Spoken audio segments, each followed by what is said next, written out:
Welcome to Zach Erb Stadium here in Riverside, California. I'm Nick Rice. That's Jeff Gorham. Jerry Barr will be joining us in just a moment. Tonight is the River Valley League opener between Hillcrest and Noda Vista, two great football teams with some storied history. Well, I'll tell you what, the storied history is you have Ken Batdorf, who's been here for 115 years, and then you have Travis Carter. Travis Carter, by the way, is the only coach in Riverside area history to go 500 against Ken Batdorf. And that's an incredible accomplishment. These coaches know each other very well. They have a lot of experience.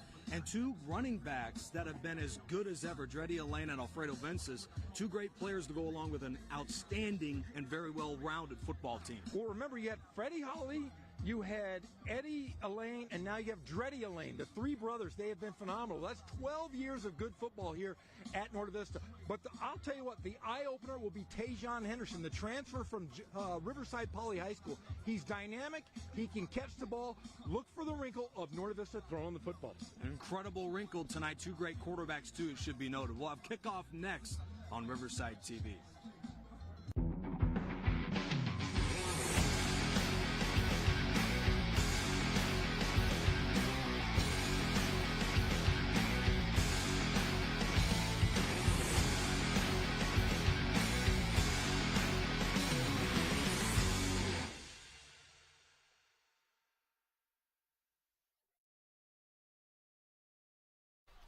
It's the River Valley League opener from Riverside, California. Our game tonight, Noda Vista and Hillcrest. For more on this, let's send it over to the third member of our crew, J.R. Ibarra. Yeah, guys, just to embellish what you guys were talking about, very interesting matchup and a very even matchup of two teams tonight, even though the win-loss records do not match up at all. Hillcrest coming in with a 1-4 record in pre-league. There are three games that they really could have won during that time frame, with two of those games that they lost only by 1 point, one of those being in overtime. But in terms of statistics, they really put up some pretty good numbers. Christian Alvarado, 697 yards with 7 touchdowns. Alfredo Vences, 600 yards on the ground, 6.3 per carry, and 6 touchdowns. On the flip side, Noda Vista coming in with an overall 4-1 record, only losing the home opener in 2023. They have put in some really good numbers statistically as well. Seth Bolander throwing for 604 yards, 9 touchdowns, only 2 interceptions. And Dreddy Elaine, a real workhorse, has run for 606 yards, 7.4 per carry, 9 touchdowns. And the real workhorse, Tajon Henderson, big contributing factor on the ground with 476 yards, 330 also receiving yards, so he's been a huge factor offensively here for the Braves. But it's all 0-0. League play starts right now, and it all happens here on a Thursday night on Riverside TV. Great stuff, JR. For all those fantasy football owners of these players on these two teams, they certainly got to be pretty thrilled. There's going to be fireworks we expect tonight, Jeff Gorham. I'll tell you what, this is going to be the game. This is the game I've been looking forward to all season long. I mean, the two premier teams in the River Valley League. Remember, this Hillcrest team last year beat Noda Vista on this same field, and a little bit of redemption in the eyes of the Braves in head coach Ken Batdorf. But I'll tell you what, we've seen Hillcrest a few times, and anytime you go against Travis Carter, it's going to be a battle. But remember, he's the only guy in the entire area to go 500 against Ken Batdorf. Yeah, and talking to the coaches before the game, a lot of them mentioned this potentially being the River Valley League title game. Of course, the other schools in this league absolutely have something to say about that. But Hillcrest and Noda Vista, by all the preseason pundits, should be there at the very end of the River Valley League. And certainly these two teams could make the playoffs. Both of them could. Yeah, remember, Novi played a pretty daunting preseason schedule, only playing at home once. They played on the road. In fact, the last one they had was against a Division X state champion, John Muir High School, with a big win last week. Eli Martinez with the kickoff, a little bit short for Mingus Love, but he'll reel it into the 18-yard line. And he gets a block across the 30 and is taken down at the 31-yard line. Setting up the Trojans offense for their first drive, Hillcrest is scoring 27 points per game this season. And let's see what Hillcrest is going to do. Let's see if they're going to test the secondary of the Noda Vista Braves. The Braves really quick in the backfield, or I should say in the secondary. You have Tajon Henderson, We talked about him. He is the big playmaker on offense and defense for the Braves. We're going to be talking about Tajon Henderson quite a bit tonight. He has certainly been one of their best players. Hillcrest dressed up in the maroon red tonight as the snap to Christian Alvarado was muffed, but he turns what could have been a disaster into a gain of 5. Heads up play for the quarterback. They'll mark him down to the 36-yard line. Now, Alvarado making something out of nothing. Remember, it's called, what do they call it? The yards, the yak, the yards after contact. He got about 6 of them there.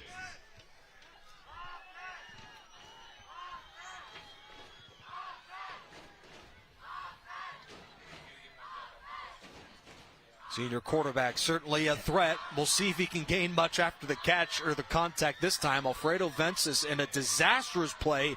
This time, Notre Vista was all over it. Fabian Rubalcaba makes the stop for a huge loss. They just can't snap the football. If they could snap the football, we might get a play here, but 2 muff snaps. And now Hillcrest in the hole, 3rd and about 25, it looks like. That's Yep, the first one gained 5. The second bad snap loses 20. A disaster for Hillcrest. Trojans come in 1-4 overall this year on the heels of a tough loss to Keats out of Hemet last week. And as mentioned, Notre Vista, a win against Muir. They have 4 wins in a row. 3rd and a country mile for Alvarado. It's a design bootleg, and he's looking deep. And that pass into double coverage. It looks like he made the catch, and he did. Well short of a first down to their best receiver, Jacob McDowell, number 10. The side judge tonight, Joe Rogers. Joe Rogers was he and I were assistant coaches at RCC many years ago. We had a chance to visit with each other. He's the side judge filling in on a crew tonight, on a Thursday night.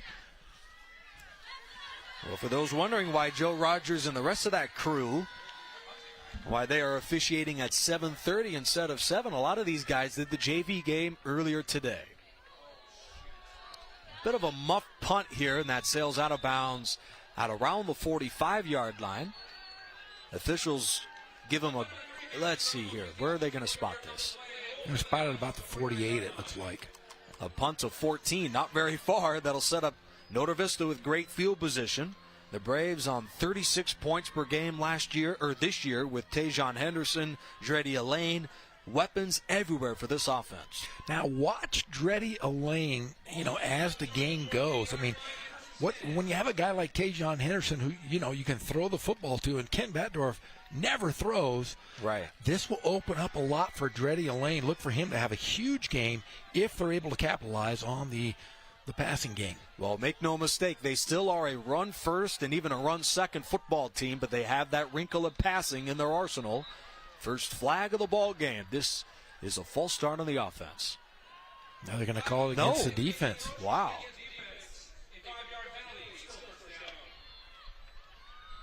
Our officials tonight, Kelly Page, Clifton Knox, Robert Blow, Joseph Rogers, and Anthony Sanders.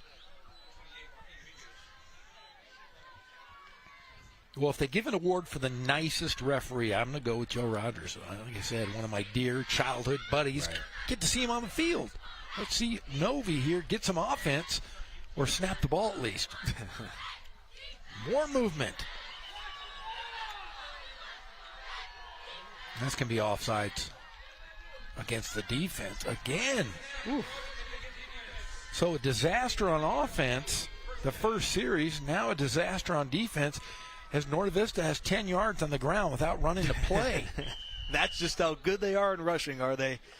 Jeff Gorham, Nick Rice here too, J.R. Ibarra on the sideline. Game 1 of the excellent, very jam-packed week on Riverside TV. We've got a couple of games tomorrow and one on Saturday.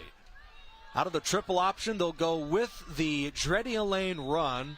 A gain of 3 on the pitch to begin what should be a very busy night for their leading rusher, Dreddy Elaine, number 1.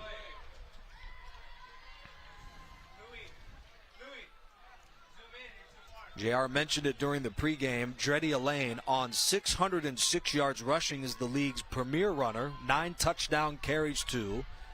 Despite him splitting carries with Tajon Henderson, he's been so good. In fact, they'll give it to Henderson, who gets by everybody. What a run from Tajon Henderson as he waves the bye-bye signal like a Tyreek Hill at the 10-yard line. Tajon Henderson, touchdown.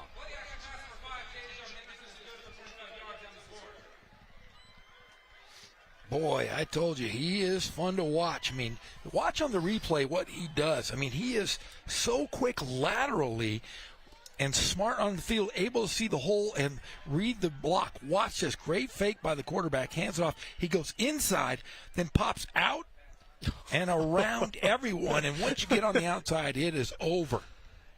My goodness. It almost makes you wonder why Tajon doesn't have more carries as they're high-fiving Elaine into the end zone.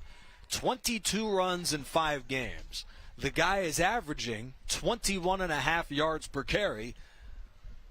You certainly have to believe that he's capable of even a heavier workload than what he's had this year. Extra point from Martinez is good. We've played 3 minutes, 7-0 Notre Vista. Well, that's the dynamic offense you have. When you have guys like Elaine and Henderson, you know, they're going to create – Coach Batdorf is going to create space for these guys. Mm-hmm. And like you said, the misdirection off that double wing and then going inside to Henderson, pretty darn good play call by Ken Batdorf. And expect more of that in this game. Tajon Henderson, as mentioned, a lethal threat. He leads the entire league with now 12 total touchdowns in just 5 games and 3 minutes into game 6 of the year for Notre Vista. Braves coming 4-1, Trojans 1-4. Eli Martinez is set for the kickoff.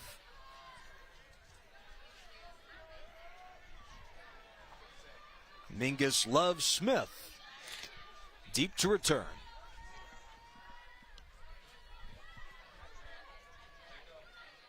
They'll let that one go, reeled in by Nicholas Shaw. The sophomore heads to his left at the 15, slips 1 tackle, and Shaw's pulled down at the 27. The tackle from Ethan Renteria, number 21. And a little extracurricular activity penalty over here on the, looks like it's going to be called against Hillcrest again. Man. And they're going to have to move back 15 from where they are stuck. You couldn't have asked for a worse start to the game for Hillcrest. 2 encroachment penalties, 2 bad snaps in a row, and then that special teams infraction. Let's see if they wave it off and call it offsetting penalties, but I think this is going to go against Hillcrest. They're going to say. So they're going to call offsetting penalties. So both guys throwing some haymakers. A little warning. Well, this looks like a league opener tonight. 2 teams both know, and it's amazing how it all turns out. This very easily could be who, either wins the league or earns a playoff spot. There's a lot on the line tonight in game 1 of 5 of the River Valley League. Oh, I know Ken Mashinsky and those Ramona Rams also want a piece of one of these 2 teams as well. Right. A read option, and the quarterback gets drilled. The Braves, Juan Garcia with the tackle at the 30-yard line. Christian Alvarado, a dual-threat quarterback, too. A 5'10", 145-pound senior quarterback. Here's a look at his hit at the end of a solid run on first down. As a coach, do you want to see the quarterback taking a shot like that? No, I don't want to see him going down at all. Get rid of the ball. This defense, though, so far, showing they're up to the task. They'll keep it on the ground with the tailback, and he crawls ahead to about the 36-yard line. Alfredo Vences, who is the lead tote getter for this offense of Hillcrest, number 21. Alfredo Vences, good enough for a Trojans first down. Yeah, Vences, we've seen him a few times this year. Man, he is a workhorse. Fun to watch. He's one of those guys, a lot like Elaine and Henderson, able to get away and get some breakaway speed for some big-time plays. Tunnel screen. Shaw makes a man miss at the 40-yard line. Shaw gets drilled to the 42. A crafty play call from head coach Travis Carter. And Carter does a great job. I mean, he knows how to beat this Norte Vista team. He's done it equally as many times as he's been beaten by Ken. But great play call and able to get some yardage here and making the adjustments here in the first quarter. Well, last year, Hillcrest won a barn burner 46-36, and that game played at Zacherp a year ago. The two offenses combined for 750 yards and 10 touchdowns. Already one on the board in the first quarter of this one. Vences on the draw, heads to his right. Breaks a tackle at the 15. Garcia pulls him down, joined by number 11, Raciel Timioto. Alfredo Vences at 5'6" looks very much like a Darren Sproles, and he squirts his way for another first down. Another good runner reading off his blocks, finding those gaps. Raciel Timoteo, number 11. Another run, and he's got a head of steam. What a run, gain of 14 and a first down. It looks like he was shot out of a cannon. Yeah, keep going to Vences. He is doing all the work. Got to reward that guy. He is doing a great job here in the first quarter. And that's hard to cover, that read option, when you have two explosive guys back there in the backfield, Christian Alvarado and Alfredo Vences. A big reason why Vences, every bit as talented as him, running the football. In fact, here's the quarterback to the 10. Wrestled down. That's Martinez, the kickoff man, with the tackle. Not only a first down, but it's first and goal for Hillcrest. I think Hillcrest has woken up after that first offense and defensive series. Great run from the... Correction, Matthew Ramos with the carry. They have a new guy out there taking snaps. In fact, he'll get it again and motors to the 8-yard line. Well, you knew that he was going to go into his bag of tricks. Travis Carter is putting together quite a game plan to try and shake up this defense. Now, Ramos appears to be a bit shaken up on this play as he hobbles out of bounds.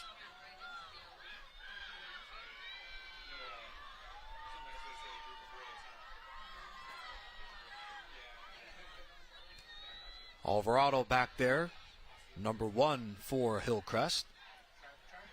There's Ramos. Yeah, Ramos looks like might hurt his knee. Down Ramos, who had the key run on this drive. Alvarado overshoots an open Nicholas Shaw that's incomplete. Now, this is a big third down here. You know, if you were Travis Carter, you want to go for pay dirt. If not, though, just get points on the board here. Don't.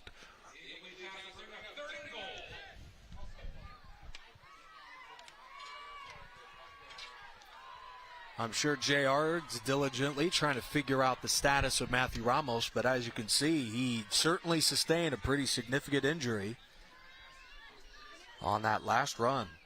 Third down and goal from the 8-yard line. Alvarado fakes the handoff, throws a jump ball that Shaw didn't see coming. Number 11, Nicholas Shaw, that's incomplete. There were two receivers wide open in the end zone. But that rush really caused some problems for the quarterback here. Let's see if they go for it. Right. These are tough decisions that could make or break not only a game but a season. Early down 7 in the first quarter of a one-score game. Hillcrest, it appears, is going to they're going to go for it with Matthew Ramos as the decision maker. The sophomore came in with just 11 carries on the year, had 2 big ones on this drive. And on a big decision, Travis Carter calls timeout. So he's going to had to, because guys were running in and off the field. Right. And they got to make sure they've got it dialed in with 4th and looks like about 8. Well, just because you're part of coaching staff for years doesn't necessarily mean you gain the smarts of a head guy by osmosis, but maybe some of that did rub off on Travis Carty. He was on the coaching tree of Ken Mashinsky before he took over for John Brandon in 2019, and he's put together a good program. Remember, he was the starting quarterback at King.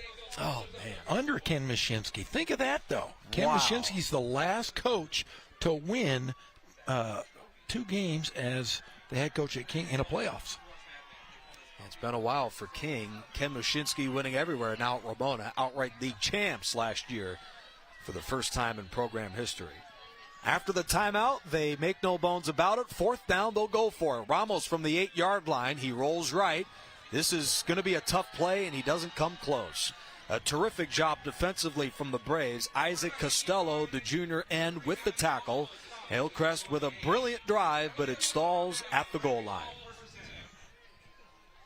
I think he wanted that 3rd down again just to watch, so he could get those guys who were wide open. Right. Well, Hillcrest and Notre Vista meet tonight in a very important football game out of the River Valley League. With only 5 league games, every one is a big, big deal. Of course, the outright champion earns a playoff spot, but in the River Valley League over the years, typically only 2 or 3 make it to the postseason of the CIF Southern section. So every game from here on out is a huge deal in their hopes of making the playoffs. Notre Vista went on a 2-play touchdown drive in their last time out, led by that guy, number 5, Tajon Henderson. Not much going on that play. Mohamed Lalisi with the tackle.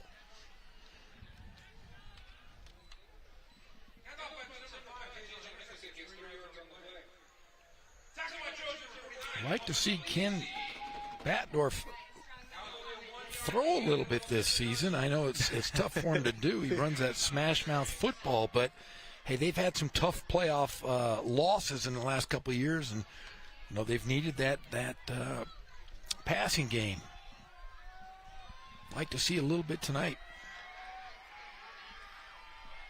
Notre Vista on the heels of a loss in the semis to Laguna Beach. They did win a playoff game last year. Bolender throws a jump ball to Henderson. A better throw, and that might be a touchdown. A sensational job off of the step from Henderson. There's a look at his speed on the outside. Here's a look at that play again. Tajon Henderson. When he's even with the guy, he's leaving. Look at those wheels. Just a bit overthrown from the young quarterback. Just a junior. Just a junior, too. No, Tajon is a senior, but the quarterback is a junior. And really, he's worked so hard. I was going to say, that wouldn't be fair. Okay. But Dreddy Elaine is going to be back for another year. Going to be back for another 2 years. Yeah. Well, this could be a passing situation. It would for many coaches. Martinez on a jet sweep with a block to the 10. He's going to try and make magic happen, but there's nothing there. Aiden Gonzalez makes the 3rd down stop. And he might have gotten shaken up on that play. A little slow to get up. Looks like he may be okay. Number 69, Khalil Woodard, a bit shaken up. Well, Notre Vista came into the game with a slew of injuries, and now Hillcrest has been dealing a couple of blows. Luckily, Matthew Ramos returned to the game on the last drive. Yeah, last week, Hillcrest had a bye, so guys are kind of feeling a little better here going into week 1 of the league. And that is the tricky thing with playing guys in the preseason. You try and get guys ready for the league opener tonight without suffering injuries. That's the tricky thing every year. Matthew Ramos with a dazzling return. Pulled down to the 25. Oohs and ahs from the crowd, though, and an applause, too. What a return from Ramos, number 3. But, it is so important, and we've talked about it over the last couple of weeks, how important it is to catch the ball on punts on special teams. You let it go by, it's going to get a bounce. But if you can catch the football, you're already in a good spot, I should say. You got to get something out of it instead of watching the ball go. Get a couple yards. Great effort by Hillcrest. Well, you know, it's not always the most fun job in the world, Jeff Gorham, to catch one of those punts with a big guy coming right at you. It takes a special type of guy to make a grab in a situation like that. First down from the 25. A touchdown ties it. Their last drive ended at the 8 on a 4th and goal. Alvarado throws a bubble screen, and it's dropped out of the hands of McDowell with the defender all over that play. Yeah, that was hanging there. That should have been a pickoff. Didn't jump the route like he should have. He jumped to the defender rather than the passing lane. He might have had an interception. Alvarado, typically a very efficient and very good decision maker. Only 3 picks all year for Alvarado. That certainly was an aggressive decision on that play. Second down to the 25-yard line late in the first quarter of a 7-0 ball game. Tajon Henderson scored the touchdown on Notre Vista's first drive. And as he throws a jump ball into traffic, and that is a sensational job. Well, the interception from Julian Reyes. And there's a penalty because that's one thing you can't do if you're North Vista. And I know Ken Batdorf doesn't like this. You can't celebrate. You made a great play. Just get off the field and play the next series. This should already be the 5th flag thrown of the ball game. This is going to go half the distance, I believe. Here's the call. Yep, that's sportsmanship. Well, I'd be fired up, too. Check out the sensational hands from Julian Reyes. 2 hands, goes up and grabs it on jump ball. Reyes nearly got the one on the previous play, but you can't make a mistake like that in that situation. Alvarado nearly picked off just the play ago. He threw him right to Reyes on that play. The senior's 2nd interception of the year. First down to the 3. Can't put your team in a bind and back up against the wall.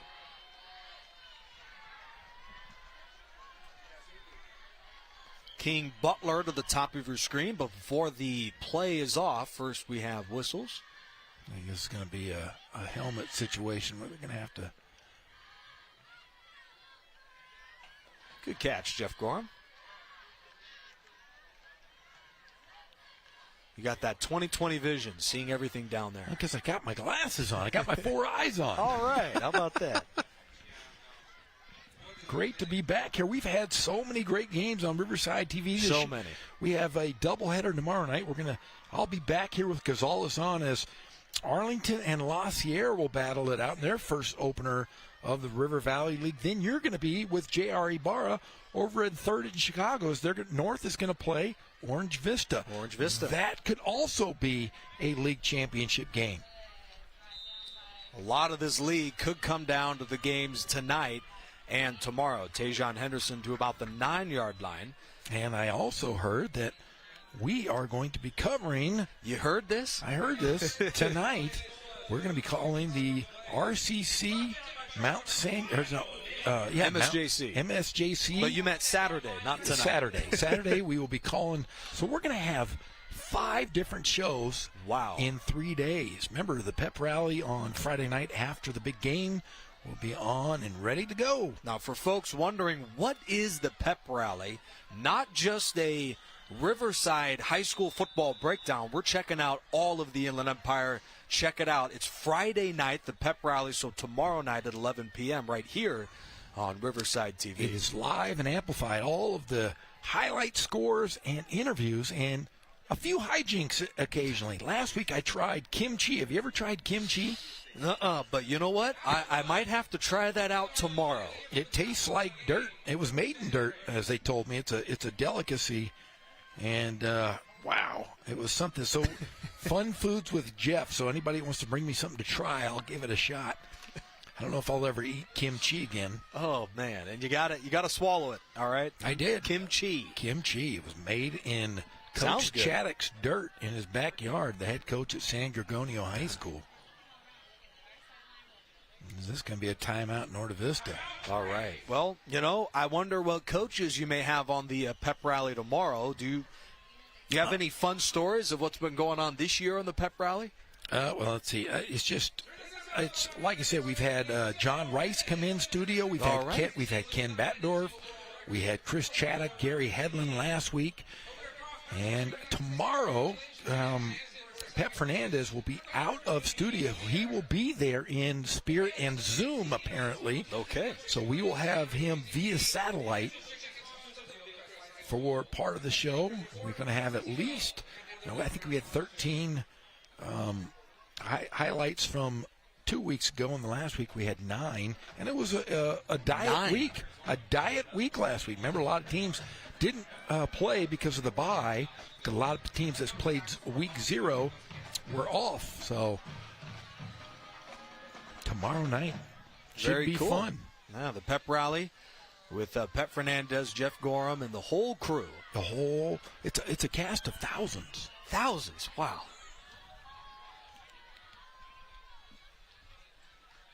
Well, Nick Rice, Jeff Gorham, and J.R. Ibarra here. First down after the timeout.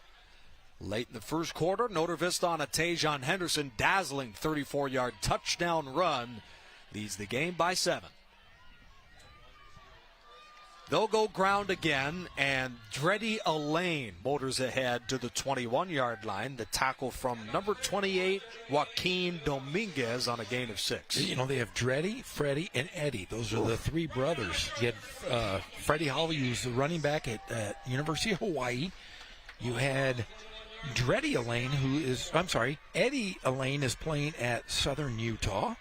And then Dreddy, the sophomore kid, is starting. So they're going to have 12 good years of the Elaine brothers and Holly.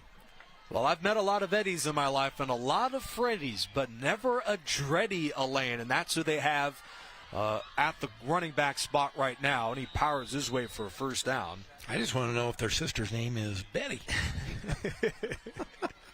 Well, we're going to get an update on that as soon as we can.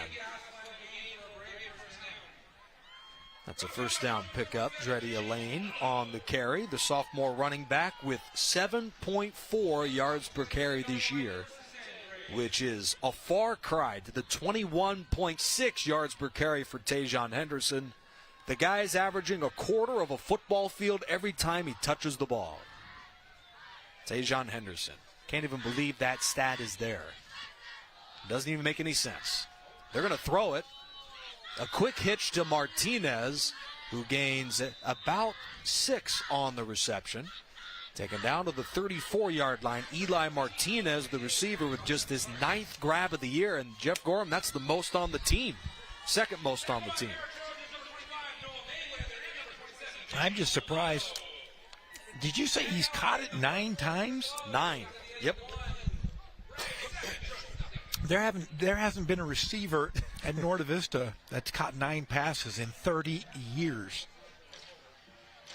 Just an incredible run for Ken Battendorf running the ball, but he's put on a wrinkle in his offense, and we saw that to close the first quarter. J.R. Ibarra is down to the sideline. What do you got for us? Well, guys, just a tidbit of information, and Jeff Gorham kind of mentioned this, that Travis Carter is the only coach to go 500 against Ken Battendorf. In fact, over the last 8 seasons, these teams have gone 4-4.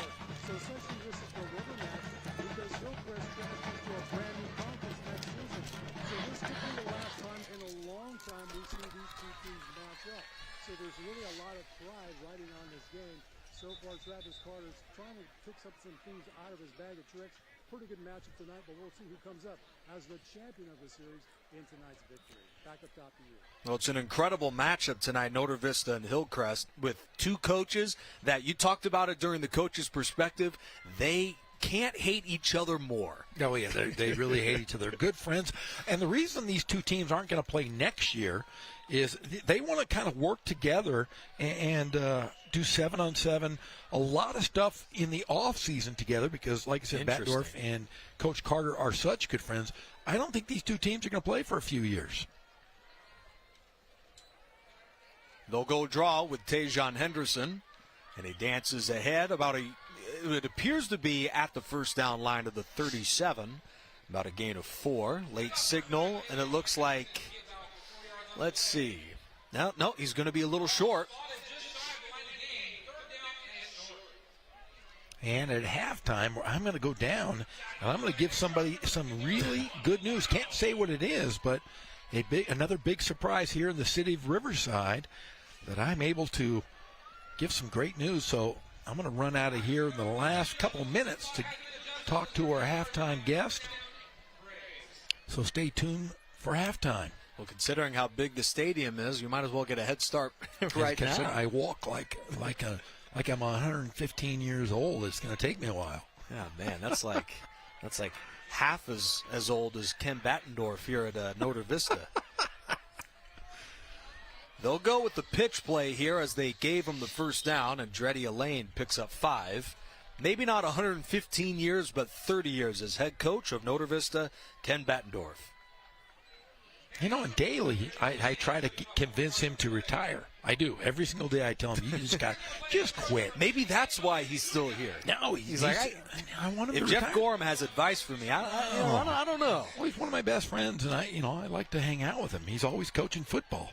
You don't get to hang out with he and Baby Battendorf. Brooke is a 7th grader or an 8th grader. She could be going to school here in the fall. Well, maybe she could play kicker like Alana Vaipulu. She's a swimming machine, I'm telling you. Oh, we got a man down. That's a false start of the offense. Ken Battendorf. Oh, go ahead. Was that a false start because he fell on his back? He got his money's worth on that play. Ken Battendorf is the second inland football coach in history to reach 30 consecutive years at one high school. Really? Who's the first? I have no idea. I got to go to my research department to figure that out. But Ken Battendorf, 30 years. That's a long time. All right, I missed that replay. Whoops. He just fell. That's a false start. Gio Velasco. Tajon Henderson. When he's in open space, great things happen, but this time he runs into his own guy. Taken down to the 45. That is a catch and run of about 7.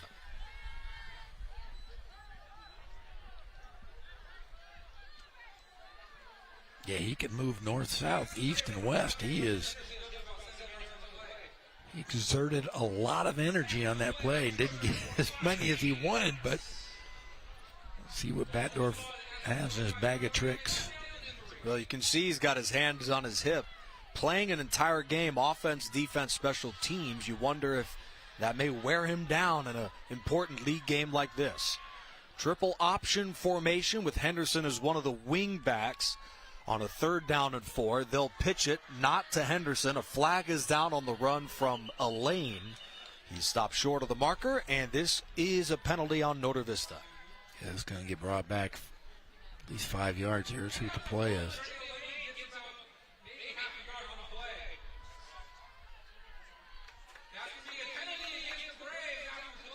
I didn't see what the penalty was. Right. Nobody fell over on their back, so I'm not quite sure.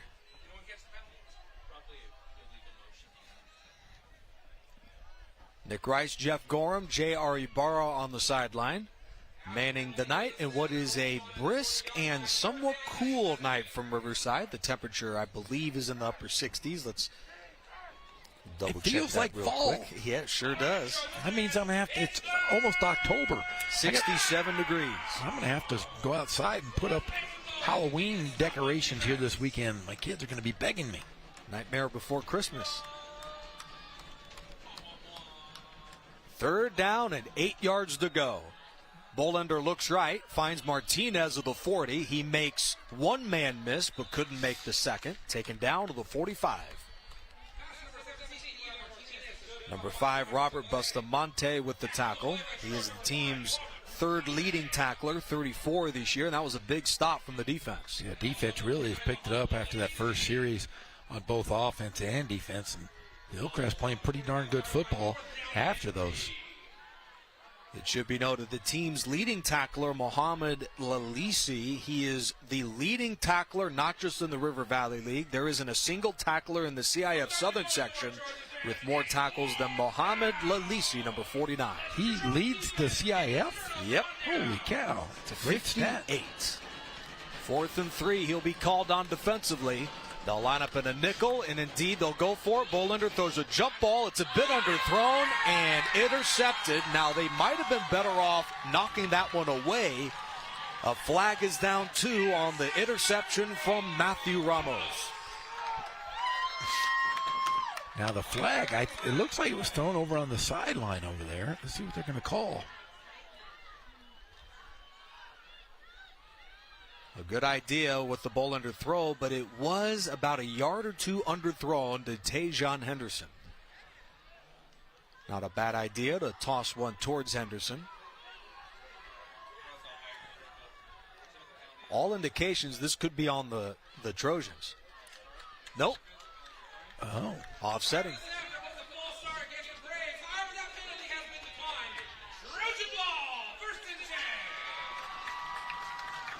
Matthew Ramos, number 3, with a huge play for Hillcrest. He's just a sophomore, and he's made a name for himself. Now, unfortunately, that interception really hurt the team. They could have gotten about 18 more yards of field position.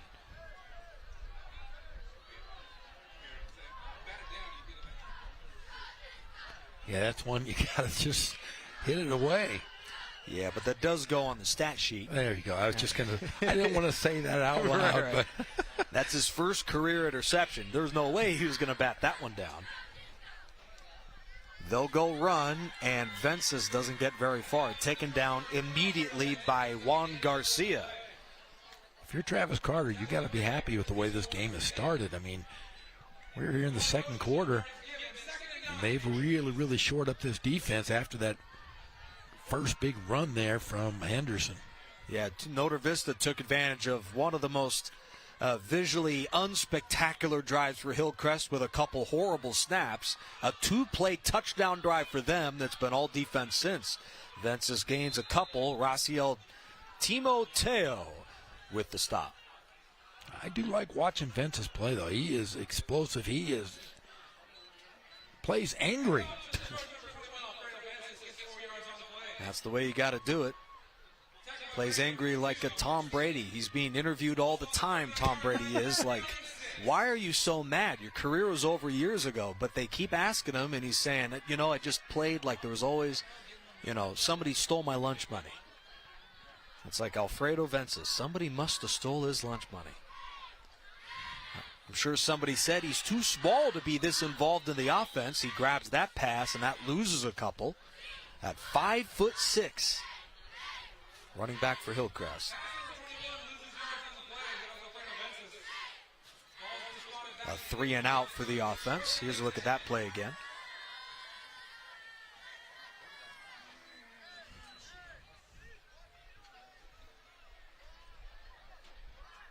Everybody's wearing hard hats and dressed like construction workers down here. The entire student section.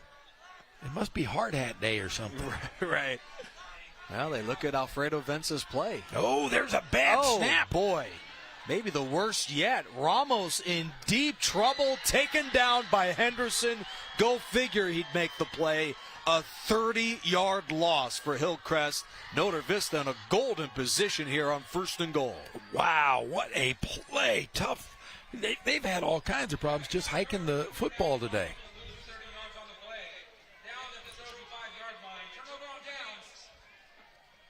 Well, in a game like this, where Hillcrest has played very well on both sides of the ball, this has to be not just frustrating, absolutely infuriating with the season on the line, really, in a league game like tonight. Yeah, that's just that. Those are mental mistakes that have really plagued them and cost them. That first couple snaps in that first series kind of got the momentum going for Notre Vista. Now it's back in their hands with just 5 yards to go here. Incredible performance in all 3 phases from Tajon Henderson. The touchdown on offense, a couple of big tackles and run support defensively, and then the stop on special teams. Goal line package. Dreddy Elaine to the 2. He squirts through a hole. Dreddy Elaine. Touchdown, Notre Vista. And with 5:11 to play in the first half from here at Zachert Stadium in Norte Vista, the Braves take advantage of a couple of short fields, that one from 5 yards from Elaine, and the running back scores his 10th touchdown run of the season.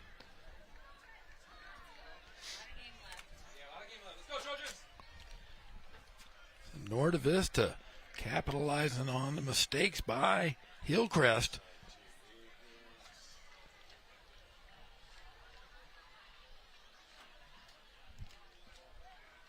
And Novi's going to go for 2, it looks like. Oh, no. Nope, they're going to kick it. They got you tricked. I haven't seen Ken. Ken normally doesn't kick ever. Right, Always goes for 2. Ryan Huerta with the snap. Seth Bolender the hold.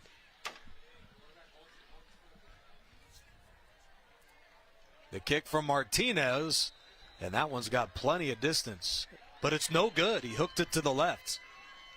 5:11 left in the half. Norte Vista 13, Hillcrest nothing. The typical saying after a missed PAT, you wonder if those points will come back to haunt you.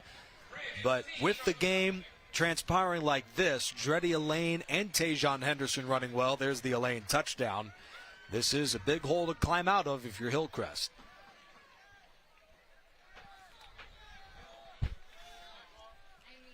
Let's see what Ken does here. As far as kickoffs, you know, he used to do onside kicks quite a bit. Let's see if he's going to try it here. Try to get some momentum going into the halftime. Somewhere down there wearing the jacket tonight, that's Travis Carter, the head coach of Hillcrest. 3 winning seasons in his first 4 years of the program here in Riverside. Playing their home games predominantly right here at Norte Vista. Yeah, the Alvord Stadium. This grass gets used quite a bit with La Sierra, Norte Vista, and Hillcrest all using this field. And flag football. Heck, they're all over the place. Martinez drives this one through the end zone for a touchback. And for Hillcrest, they have had a couple of great opportunities. Their best was late in the first quarter. Travis Carter has got to be infuriated by the snapping and the miscues on critical third downs.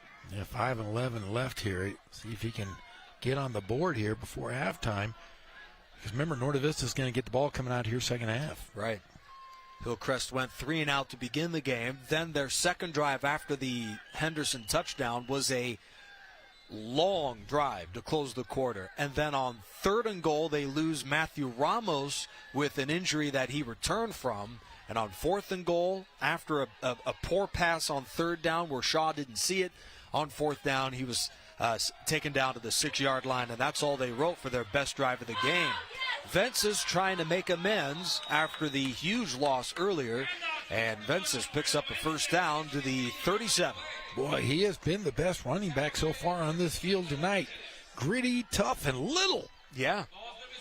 He's, little enough where I'm sure some of those defenders don't see him under the big guys up front.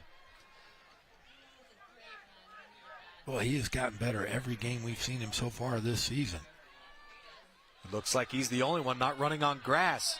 He runs forward to the 42. They've got big defensive linemen dragging him down, and Vences always figures out a way, even though he's just 155 pounds, he figures out a way to fall forward every time. I've had sandwiches bigger than that. I think we need to check out the type of sandwiches you're eating, buddy. 155 pounds is a lot.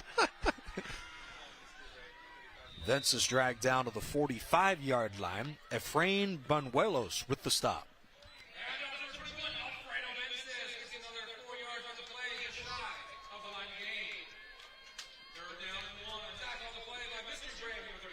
Well, Vences has the first 3 runs of the drive. We'll see if they lean on him here on 3rd and about 1.5 yards. Late in the first half of a 2-score ball game.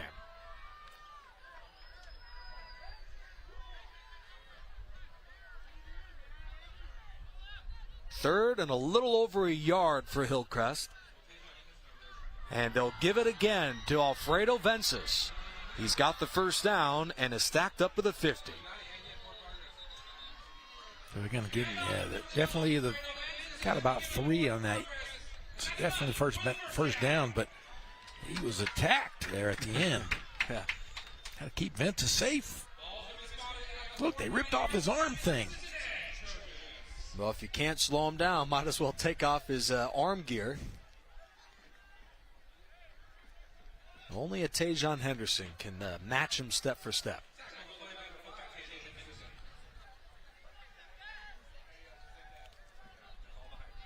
First down to the 49. This time Matthew Ramos on the direct snap. He fakes the handoff, spins to the 40, slips through a Martinez tackle. What a run. 26 yards for Ramos and another first down.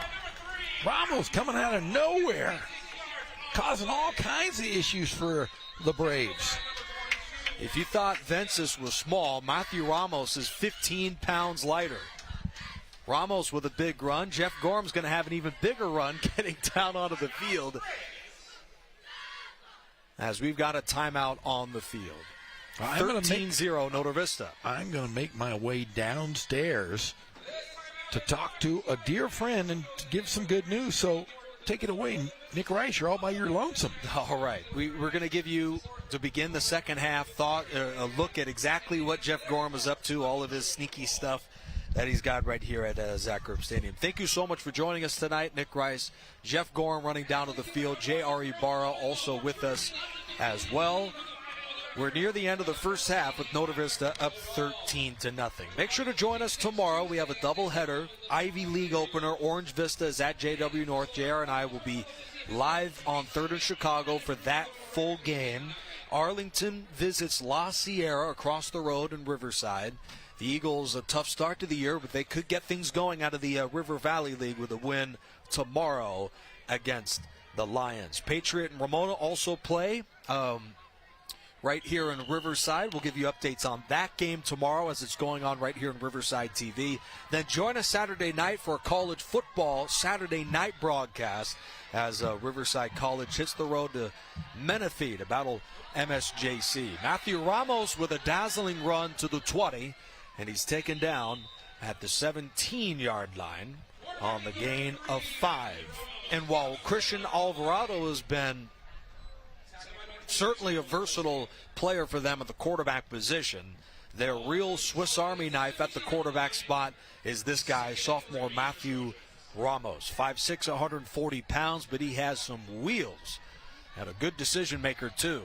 This time he'll keep it outside of the 15 for Matthew Ramos, and he is wrestled down. That might have been late. The fans want a flag, but they're not going to get it. Run out inside the 10 by a real weapon, Matthew Ramos. Now, this guy is certainly a guy you want to have on your football team, Matthew Ramos, as it seems like he could do just a little bit of everything for Hillcrest. Certainly wouldn't have been the worst call to have an unnecessary hit out of bounds.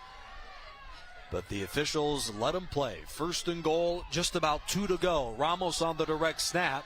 They'll fake it to Ventus, and this time Notre Vista was ready for it. A cloud of dust at the 4-yard line as he runs into that Braves wall. Isaac Costello with the tackle. It should be noted Hillcrest only has 1 timeout left, but Notre Vista, leading by 13, has 2. 2nd and goal. Alfredo Vences hammered at the 2-yard line. A vicious hit. Damon Iosefa, number 3, with the stop. A huge spot for the Trojans. Their last goal line series in the first quarter ended with a turnover on downs. They're even closer this time. A stop at this spot could be a humongous momentum swing, which could very well impact who wins the game tonight. Notre Vista bending all the way to the 2. It's a 3rd down and goal. They'll spread him out with Ramos on the direct snap. Off left tackle, he's at the 1. Here is Ramos spinning towards the goal line. No signal yet. It looked like he scored, and he does. Touchdown, Hillcrest. Matthew Ramos on a cutback, in for 6 on a touchdown they desperately needed. Now, the only question with 2 timeouts for Norte Vista is if the Trojans scored too quickly. Matthew Ramos, not only a Swiss Army knife with all of the different ways that he can beat a defense, as the extra point here is good, but to go along with that, he also is, there's a look at Jeff Gorham hustling there on the top of your screen, but not just Matthew Ramos, a Swiss Army knife. Really, he is one of those guys that Travis Carter depends on in a big moment like this. Matthew Ramos did just about everything on that drive, and on 3rd and goal, in the midst of a tough first half, he powers his way in all by himself for the touchdown.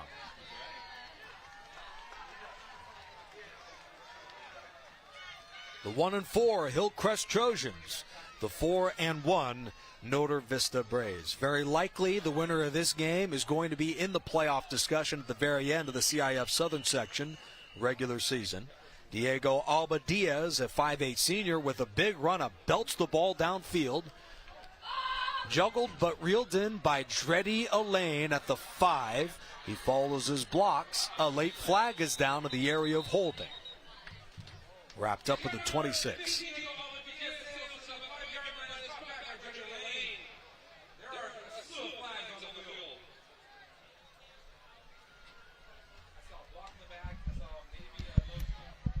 Norte Vista took advantage of a short field to begin the game. Shot block on the return team. Norte Vista took advantage of a short field on their first drive of the game. 2 plays, 41 yards, capped off by Tajon Henderson, 34-yard touchdown run. Hillcrest has done a good job limiting the runs from Henderson late in the first half, allowing for that long drive for the Trojans, following the Dreddy Elaine 5-yard touchdown run to take the 13-0 lead off the missed extra point. Hillcrest uses 5 minutes and scores on the Matthew Ramos 2-yard touchdown run.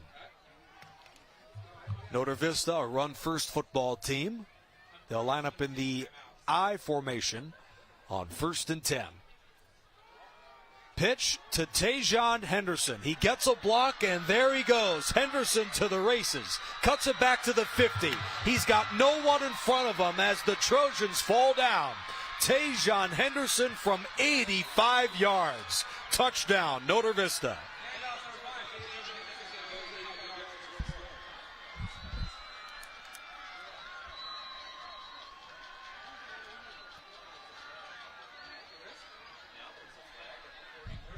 Oh no, there's a flag down on the field, back at the initial spot of the Henderson breakaway. For the moment, Henderson has 125 yards and 2 touchdowns, but a lot of that damage, it appears, is going to be wiped off the board.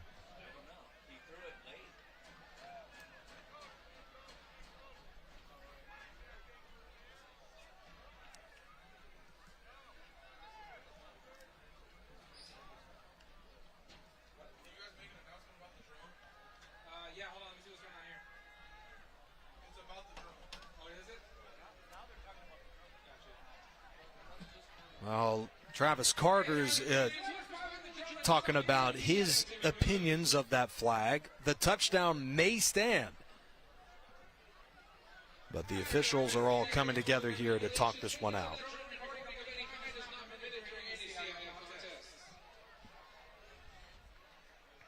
Well, yeah, there's also a drone apparently overhead. Not us on Riverside TV, our award-winning crew. The officials are perplexed.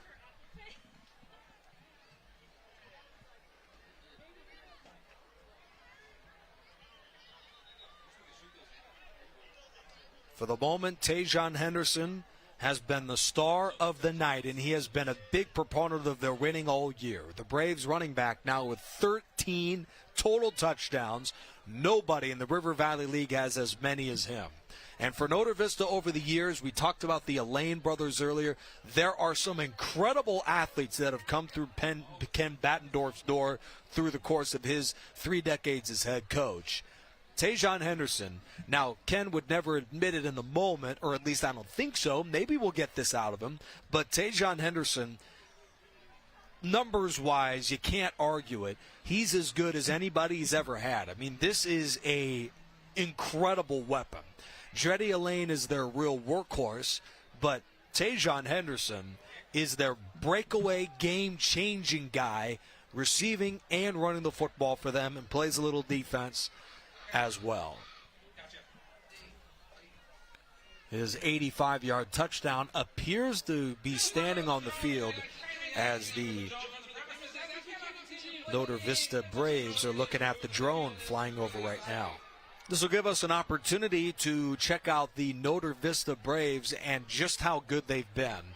Many may wonder if Notre Vista has always been this good. 4-1 overall in the playoff discussion yet again. They've not only made the playoffs each of the last, let's count this, since 2009, each of the last 14 seasons, if they make it this year, but they made it all the way to the CIF title in 2016. They've been on the doorstep, including a trip to the semis just last year in so many seasons. Ken Battendorf, in 30 years, he's still as good as he's ever been as head coach of Notre Vista. You change out guys to graduation and, every now and then maybe a kid transfers, and they still keep humming along, does Notre Vista. 2023, Notre Vista as good as they've been in a long time. And Jeff Gorham and I and, Gazal too, and Pep during the coach's perspective and throughout the course of this year, we're having a tough time figuring out who's going to win this league. But Notre Vista, a lot of us believe they will be right there in the discussion at the very end of the year.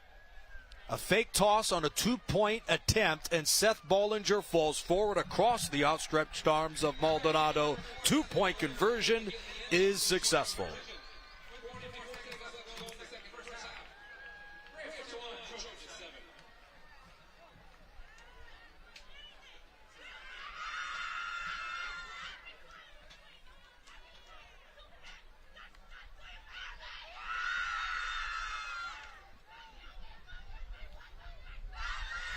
Well, the Tajon Henderson run wasn't just a big play.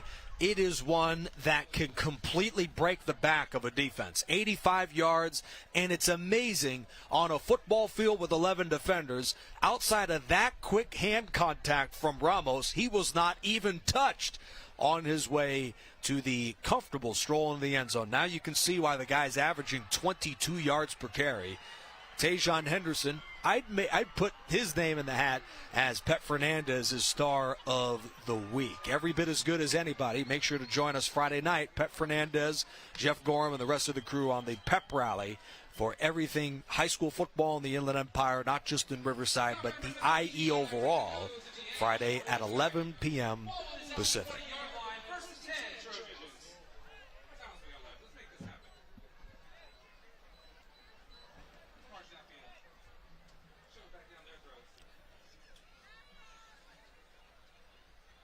.43 seconds to play and a exciting first half on Riverside TV. The 4-1 Notre Vista Braves, 21-7 on Hillcrest. Considering the struggles and the fact that the Trojans kick off to begin the third, they may feel compelled to try and test the defense. Indeed, it looks like they will. Alvarado lobs it on a screen. Good idea to get Ramos open in space. First down to the 35, and he took a step out at the 38-yard line. An 18-yard catch and run, a Swiss Army knife. Matthew Ramos, a first down grab for Hillcrest.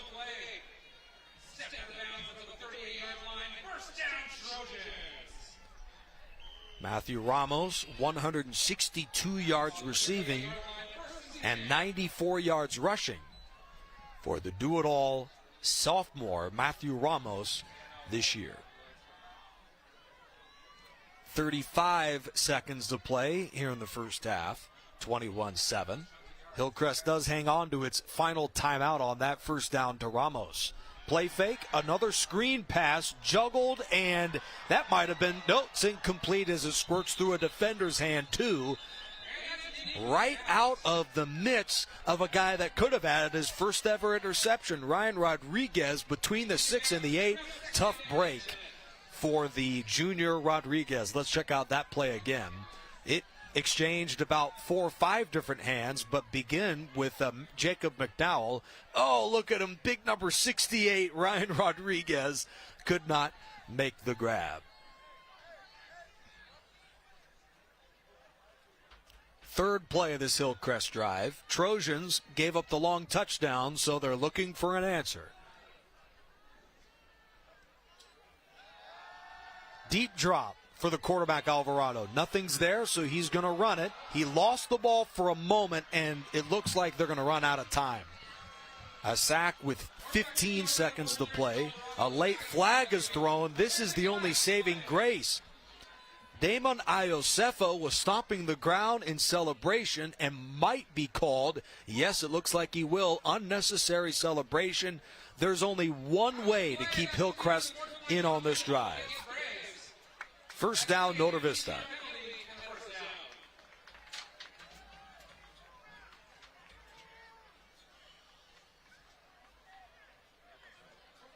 Walk it all the way up. For those of you just joining us, an exhilarating first half on Riverside TV. Nick Rice, Jeff Gorham, J.R. Ibarra. Tajon Henderson has shined in the first half. Over 100 yards rushing and 2 touchdowns for the visiting Notre Vista Braves. Listed visiting, even though they're here at home at Zachert. After the Matthew Ramos touchdown to cap a long drive for Hillcrest, Henderson's second touchdown extended the lead to 2 scores. McDowell on a tunnel screen to the 42-yard line. That is not a first down, so the clock continues to run, but Hillcrest, and I think Travis Carter's got a point, he could have, I'm sure, used the timeout before the end of the first half. Notre Vista's walking off, we'll see, but this is the final play of the first half of McDowell run. Perplexing decision considering he needed a touchdown on that final play. Notre Vista 21-7 on Hillcrest. A marvelous first half performance from Tajon Henderson at running back to go along with the excellence of that Braves defense. Notre Vista is the best scoring defense in the River Valley League, and they've played even better in the league opener tonight of the CIF Southern section. Of course, we'll have second half coverages in just a moment. Slippery head coaches, we'll see if JR grabs one of them, but we unfortunately don't. We'll have more on JR and the status of this game when we come back after these quick messages. 21-7, Notre Vista in front on Riverside TV.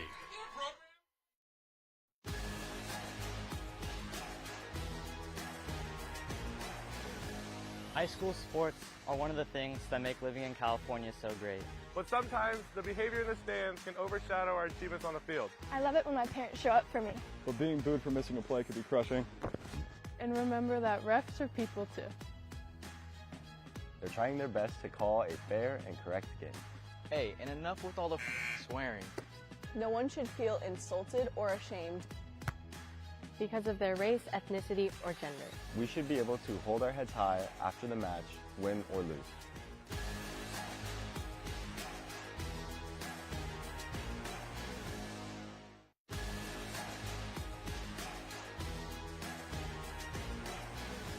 High school sports are one of the things that make living in California so great.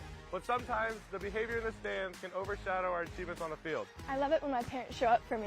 But being booed for missing a play could be crushing. And remember that refs are people too. They're trying their best to call a fair and correct game. Hey, and enough with all the swearing. No one should feel insulted or ashamed because of their race, ethnicity, or gender. We should be able to hold our heads high after the match, win or lose.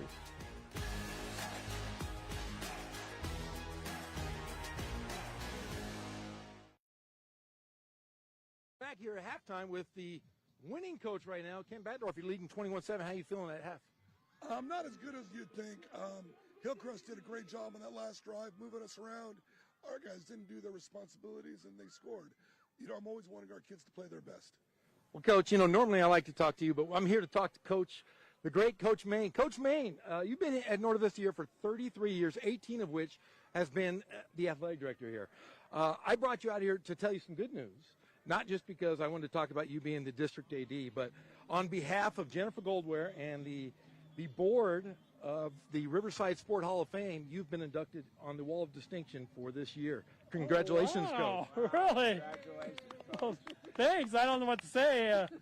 Unexpected. Thank you. I appreciate it. Thank you for Riverside. It's nice to be acknowledged.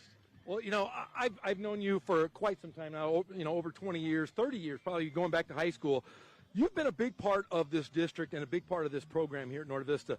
I'm going to ask Ken Batdorf. Ken, what has Ron Main done for this school for the past 33 years? He and I kind of started here together. We were both kids. And he's done more for advocating for kids and coaches than anybody. And he's done probably more to keep my butt out of trouble. We are so polar opposite at times. He's always calm, cool, and collective. I'm the overly emotional one.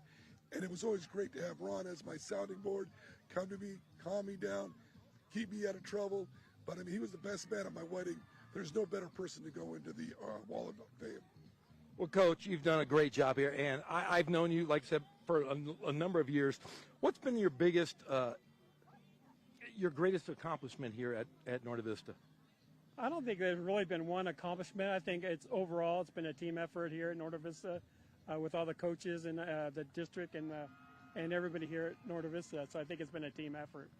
Now, also, I want to say this. Thank you for everybody, and not just Norte Vista, but the entire Alvord School District, the entire city. And you're very, very well deserving, and couldn't ask for a better person to represent the Hall of Fame. Well, I want to thank Dr. Misurino here, who is a superintendent who gave me the opportunity to become district athletic director. And like I said, I'm enjoying my job. I miss the kids here in Norte Vista, but it's a new chapter, hopefully for Alvord and for me. Now, how important is this lady to your left, Joanna Maines? Well, behind every great person is a great woman. So she's been my backbone when I was coaching. She was always running my snack bar, and my wife Joanna has been great, especially with all the health problems I've had in the last couple of years. She's been there through thick and thin. So I love her dearly.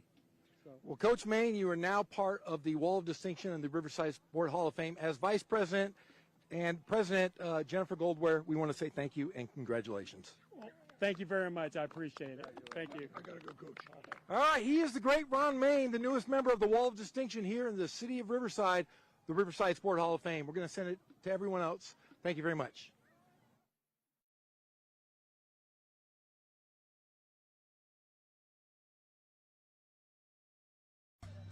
Welcome to Zach Erb Stadium here in Riverside, California. I'm Nick Rice. That's Jeff Gorham, Jerry.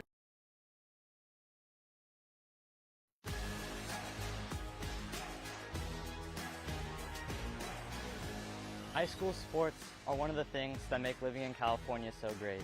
But sometimes the behavior in the stands can overshadow our achievements on the field. I love it when my parents show up for me. But being booed for missing a play could be crushing. And remember that refs are people too. They're trying their best to call a fair and correct game. Hey, and enough with all the swearing. No one should feel insulted or ashamed Because of their race, ethnicity, or gender. We should be able to hold our heads high after the match, win or lose.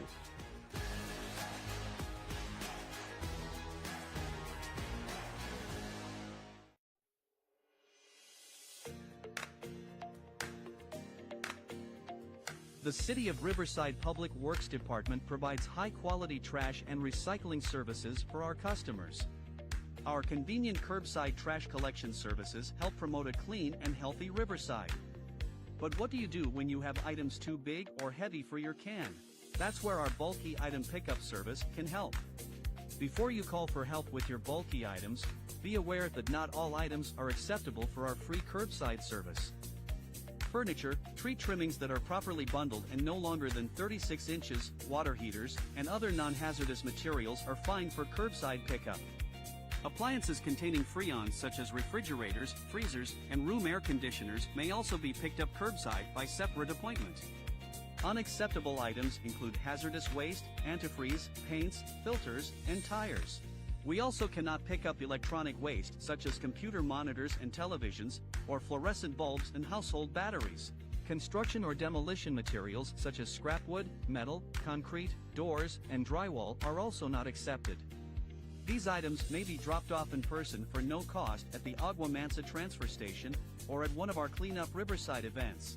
For more information and the current schedule for these drop-off events, please visit riversideca.gov/cleanupriverside or call 951-826-5311, your one-stop shop for city services.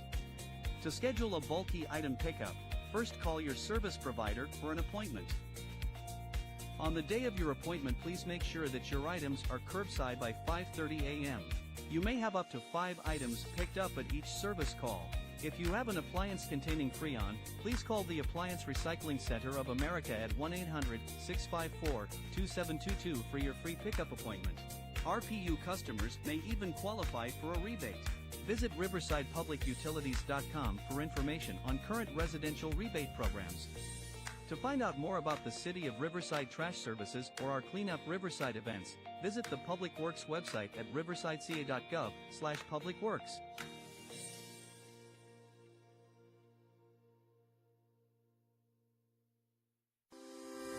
Live local. Help support your favorite businesses with the Shop Riverside Community Card.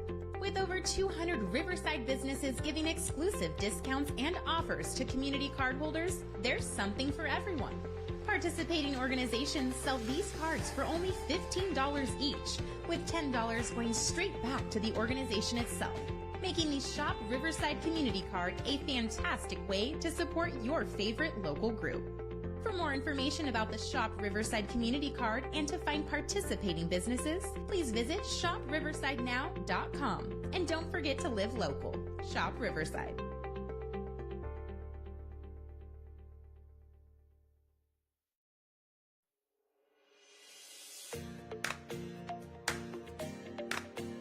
The City of Riverside Public Works Department provides high-quality trash and recycling services for our customers. Convenient curbside trash collection services promote a clean and healthy Riverside. To help us provide you with top-quality service, we ask you to follow a few key rules. When placing your trash containers for pickup, please observe the following. Place each container with at least 3 feet separation from each other and at least 6 feet from obstructions such as parked cars, fire hydrants, mailboxes, and trees. Your bin should be placed at the curb no later than 5:30 a.m. on your collection day with the arrow on the lid pointed toward the street to ensure your bins get emptied. If you are experiencing issues with your trash collection or perhaps need a replacement for a damaged trash bin, please contact our customer service call center by using the 311 app or website, or by dialing 951-826-5311 to reach one of our customer service representatives. And for more information about trash services, recycling, or bulky items, visit the Public Works website at riversideca.gov/publicworks.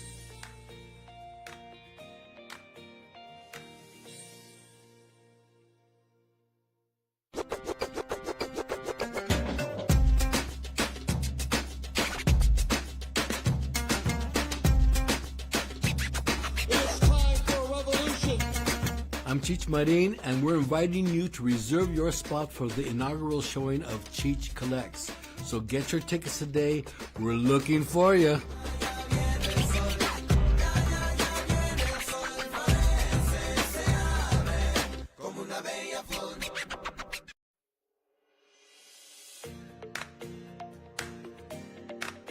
The City of Riverside Public Works Department provides high-quality trash and recycling services for our customers. Convenient curbside trash collection services promote a clean and healthy Riverside.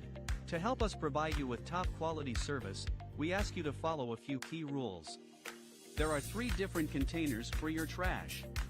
The blue bin is for recyclables and should only be used for clean recyclable materials such as aluminum cans, cardboard, glass bottles, plastics, and styrofoam. The old brown bin, or new bin with gray lid, is for standard household trash and items not suitable for the other bins, such as animal waste, cactus, palm fronds, soil products, and other waste. The green barrel is for your grass clippings, leaves, weeds, and other plant materials, excluding palm fronds, cactus, and yucca. And please remember not to use any of the containers for heavy construction waste such as concrete. For a complete guide to sorting your trash, please visit riversideca.gov/publicworks.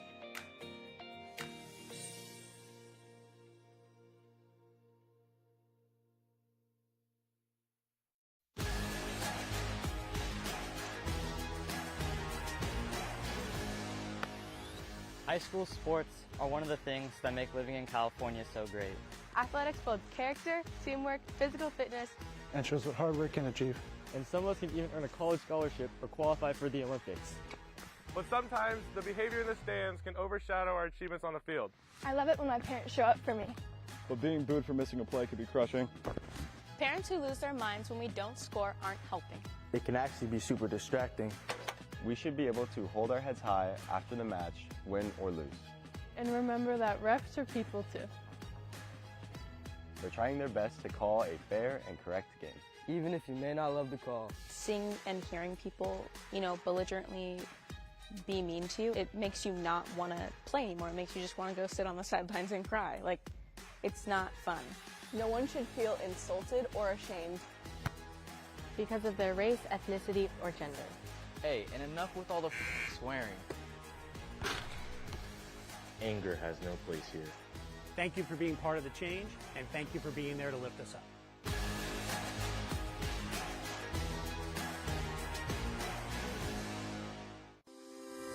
Live local. Help support your favorite businesses with the Shop Riverside Community Card. With over 200 Riverside businesses giving exclusive discounts and offers to community card holders, there's something for everyone. Participating organizations sell these cards for only $15 each, with $10 going straight back to the organization itself, making the Shop Riverside Community Card a fantastic way to support your favorite local group. For more information about the Shop Riverside Community Card and to find participating businesses, please visit shopriversidenow.com. And don't forget to live local. Shop Riverside.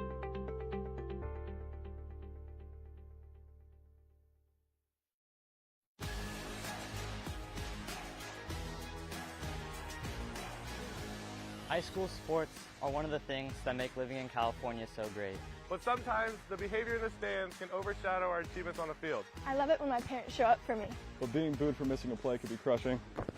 And remember that refs are people too. They're trying their best to call a fair and correct game. Hey, and enough with all the swearing. No one should feel insulted or ashamed because of their race, ethnicity, or gender. We should be able to hold our heads high after the match, win or lose.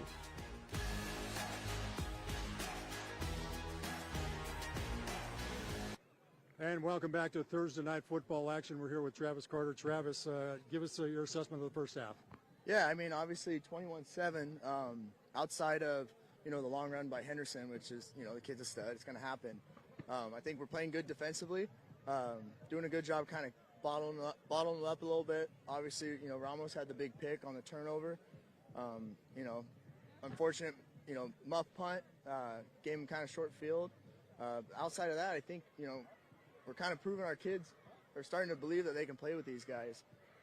Obviously, we just got to, do a little bit of job in the red zone. I got to call some better plays down there and execute. And, I know we're going to keep fighting. I know Novi's going to keep fighting. And, it should be a good second half of football here. Seems like the direct snap to Ramos was really working pretty well there in that latter part of the first half. Yeah, I mean, obviously he's, a special athlete. We try to get him the ball and, he's all over the field. So we got to, try to keep him healthy, keep him rested. But he's a weapon. So, yeah, we're going to, keep trying to find a ways to get him the ball, whether it's quarterback or receiver or whatever it is. So. All right, Coach, thanks for your time. Appreciate you. Thank you. All right, guys, back up top to you to start the second half. All right, JR, speaking with Travis Carter, the Hillcrest head coach. We've played 2 quarters. Nota Vista leads 21-7. Nick Rice, Jeff Gorham up here in the booth. Jeff, you interviewed Ken Mashinsky along with the Ron Main of the Hall of Fame. But you interviewed Ken Mashinsky, Ken Batendorf, and you'd think that that Notre Vista was down. Ken Bettendorf only talked about all the bad stuff they did in that first half. They lead by 2 touchdowns. Well, that's what football coaches do. They're always the difficult ones. And Ken Bettendorf, he's a perfectionist, at heart. I don't know if he's a perfectionist in life, but I'll tell you what, one of the best coaches, and I kid around with him and make fun of him all the time, one of the best coaches around, obviously, for 30 years, but doesn't like when his team just doesn't play up to his speed. Yeah. Penalties certainly weren't good to watch, too. Ron Main into the Riverside Hall of Fame. Yeah, he's going to be on the Riverside Sport Hall of Fame Wall of Distinction. Jennifer Goldware, our president, we voted on this a few weeks ago, and there's a group of, I don't want to say how many because I might come out and talk to you. So if you see Jeff Gorham coming up and asking you for a halftime interview, know something's up. But very well deserving, 33 years here at Norte Vista, 18 of which he was the athletic director. Now he's the district athletic director. Just a class act human being. He's part of the Hall of Fame at Arlington High School, as part of the CIF championship football team, and it's just great to see him get his due. So here's a look at the first half between Hillcrest and Norte Vista. That Matthew Ramos touchdown trimmed the Norte Vista lead to 6, only to watch Tajon Henderson have the play of the night. You were already down on the field, Jeff Gorham. What were your thoughts of watching this incredible run up close in person? Well, I want to say this is the first time in 9 years I've been on a sideline to watch a high school game. I'm usually up here in the booth, but boy, he is a dynamic player, smart as a whip on the field. You can tell by the way he runs, always trying to gain those extra yards. He is a special player. Ken Bettendorf's lucky to have him. Right. Special player, and that touchdown came at a perfect time. Nick Rice, Jeff Gorham, J.R. Ibarra down on the sideline. As Tajon Henderson, after the Hillcrest Trojans went about 5.5 minutes all the way downfield and Matthew Ramos scores a touchdown to trim the lead to 6, Henderson breaks the back of Hillcrest, and now Norte Vista receives at the 20 off of a touchback to begin the second half. 21-7, this game looks a whole lot different, and you could really boil down the half, of course, to the big plays of Tajon Henderson, but to the plays that Norte Vista has made at the goal line. They scored a lane touchdown to begin at the goal line and the 2-pointer, and then that Hillcrest miss at the goal line earlier in the game. That really feels to be the difference. That is the big difference. Like you said, the muff snaps and just the mistakes. You can't have mistakes that cost you 30 yards, which that one did, and it put him on the 5-yard line, pitted him against the wall. Hopefully, a lot of time left in this ball game, just down 14 with 24 minutes to go here. Norte Vista leads the River Valley League with 36 points per game and 431 yards per game this year. Bollender's going to go deep on the first play of the half and hit him at the worst spot. Tajon Henderson could have had another house call right off his fingertips. Hit him in a bad spot, right in the hands, as we like to say. But it's nice to see Bollender throwing the football. Nice to see Novi throwing the football. It's almost like an illusion. He's almost he's like David Copperfield or David Blaine. Do you know any of those guys? Yeah. They perform in Vegas all the time. Yeah, he's like, when you're throwing bombs, that means something's going on. There's magic. Magic in the air, I say. Oh, man. Well, it's been a magical night. Ron Dane getting invited into the Hall of Fame. Ken Bettendorf, we'll see. He needs to do more. Yeah, he's not enough wins yet. He has to eclipse 400 wins to get in. That's the new barometer. Right. Maybe. Dreddy Elaine. His brilliant night continues out of bounds at the 40-yard line. I mean, this is an impossible team to stop. Tajon Henderson's running loose, and now Dreddy Elaine is getting big runs too. And you watch it, it's not so much smash mouth football. I think Hillcrest has done a pretty excellent job defensively, but it's just been a couple plays here and there that just, that'll spark this team. And I do think that playing Dreddy Elaine is going to be a better player after this season because of playing with Tajon Henderson and playing with this line. He is I'm going to tell you right now, one of the best running backs we've ever had here at Norte Vista High School. He is going to be something special for the next 2.5+ years. Well, usually as a coach, you get one generational type of running back in a generation, of course. You get one guy once in a blue moon. This guy's a difference maker. Well, Ken Battendorf struck gold. He has two guys on the same football field that are all-time running backs. Yeah, I mean, he's had great ones in the past. I want you to think about this. You had the Malesio brothers. Eric Malesio, I think was the one. There was Eric and the other one. Right. He ran for the second most yards in not just state history, in high school or national high school history. I mean, he ran for a god-awful amount of yards. That puts him second all-time, not in the state, the country. And you want to know what Ken Battendorf said after he hit the second-best mark? He should have run better. Number one was he blew number one. Julian Reyes, the senior receiver on the outside. He needed the 50 for a first down. The officials will spot the ball about a yard short.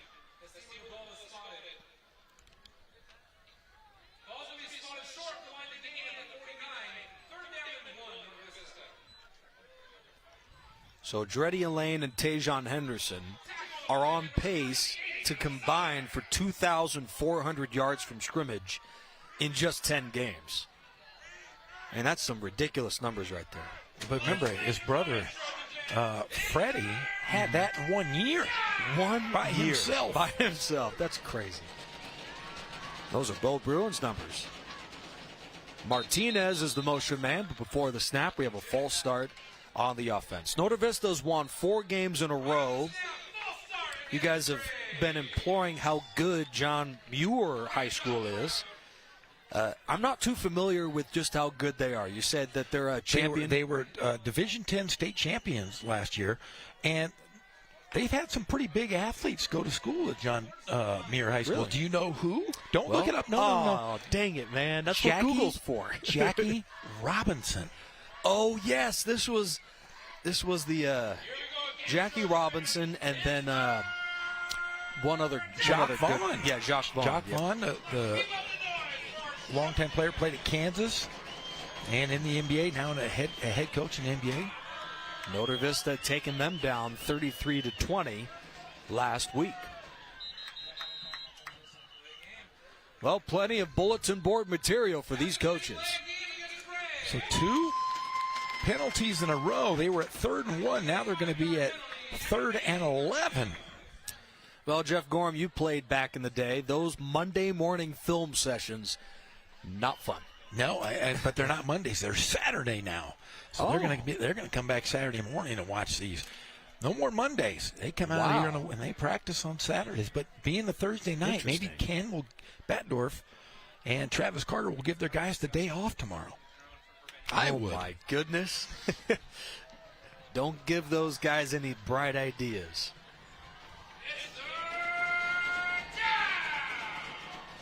Third down and 11 yards to go.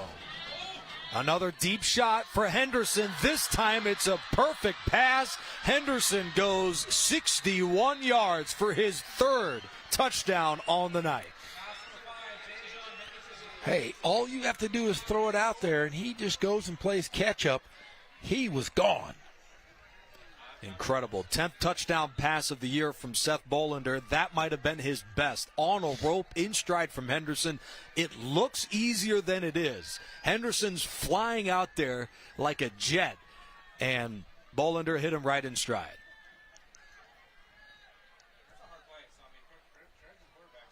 .854 left in the third. Notre Vista up by 3 scores. 3 scores from Tajon Henderson. That has been absolutely the difference tonight. Boy, he is fun. I mean, a threat. That's the one thing that Notre Vista has needed, is that threat to be able to go deep.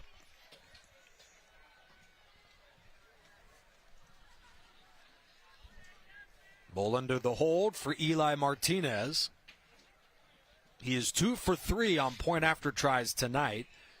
And that kick, while close, it's good. Right inside of that right upright. 28-7. Notre Vista in the lead in the opener of the River Valley League, and we brought it up earlier. This could go a long way towards making the playoffs, winning the league championship, having a home playoff game. A very big moment, and Tajon Henderson was up to the task. And like I said, just a couple big plays have caught Hillcrest there in the popcorn machine, and it's In the popcorn machine? Yeah, that's the old Chick Hearn. Old Chick in the Hearn refrigerator, thing. huh? In the refrigerator, but putting them in the popcorn machine. Wow. Check out the wheels of this guy. I don't understand the hood, though, coming out of the back. That might be, that's the new fandangled thing. But you can't put the hood over your helmet. Silly. Come on, Tajon Henderson and everybody else that wears the hood. Imagine how fast he would be if he just wore football equipment. I'm going to wear a hood tomorrow to my game just to see if anybody calls me a goofball. Well, Saturday night, RCC football, the temperature is going to be in the 50s. I think I might see a Jeff Gorham hoodie sighting. No, you kidding me? I'm gonna wear some swim shorts and flip flops to that game. It's 5 minutes from my house. That's right, man. We're gonna get to check out that new $5 million MSJC stadium. Oh, I thought you were talking about my house. No. That's $10 million. The stately Gorham Manor. I had planned to have all the RCC guys over at my house Saturday afternoon. I called Coach Kraft and said, Coach Kraft, can I feed your guys? And he said, sure. Do you have about? No, do you have 12,000 hot dogs and 15,000 hamburgers? I said, sure. I'll grill them up for you. I'll start. He said, as long as you're there, Jeff Gorham, I'd love to be there. No, he did not. Coach Kraft doesn't talk to me. But the RCC football team does at Jeff Gorham Manor. As McDowell dances his way to the 39-yard line, maybe the 40.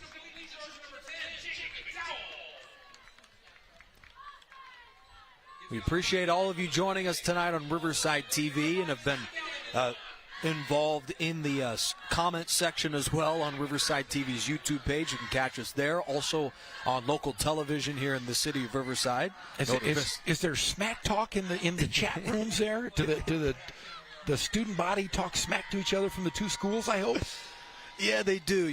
They don't hate each other quite as much as Carter and Batdorf, but, it is pretty heated down there. Those guys don't hate each other. Knock it off. Stop that narrative. You're pushing narratives out there. And I almost got away with it, too. I'm not messing with it. If those guys are going to come to you, they know I'm not going to say anything silly like that. That's right. We appreciate all of you. You guys make this happen. We have an appreciation for all the fans as we put together the fan-voted game of the week as well. We try and give you as much coverage of Riverside high school, college football, and sports as we possibly can. You check in Friday night at 11 p.m. for the pep rally, a Friday night pep rally. 11 o'clock, man. Once you get home, all the wife and kids are already asleep.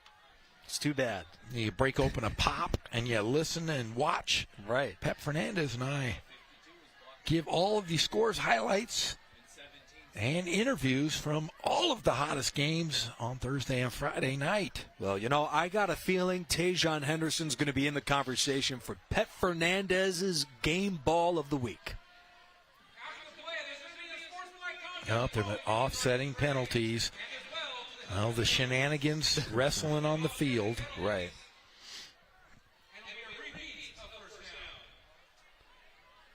I thought we'd bring our energy to the booth. The PA guy tonight, man, he really brings the energy to this near sellout from Hillcrest and Notre Vista. The PA guy knows he's on TV tonight, for God's sakes. Yeah.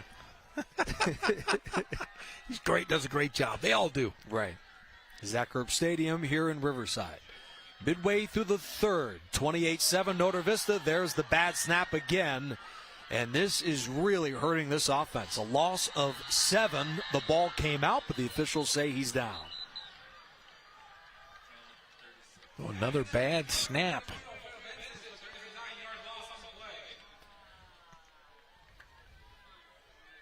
Yeah. Might this be the field conditions? It's starting to get a little muddy down there. No, it's dirty down there. You know what? You're making excuses for I don't see any mud down there. It's dry as a bone. A little wet. Saturday night it's going to be wet. Right now there's no rain. Get out of here. It rained a couple of weeks ago. Yeah, it's not still muddy. Oh, Nick Rice. Nick Rice, Jeff Gorham, Jerry Barr. Glad you're with us tonight. 28-7 Notre Vista.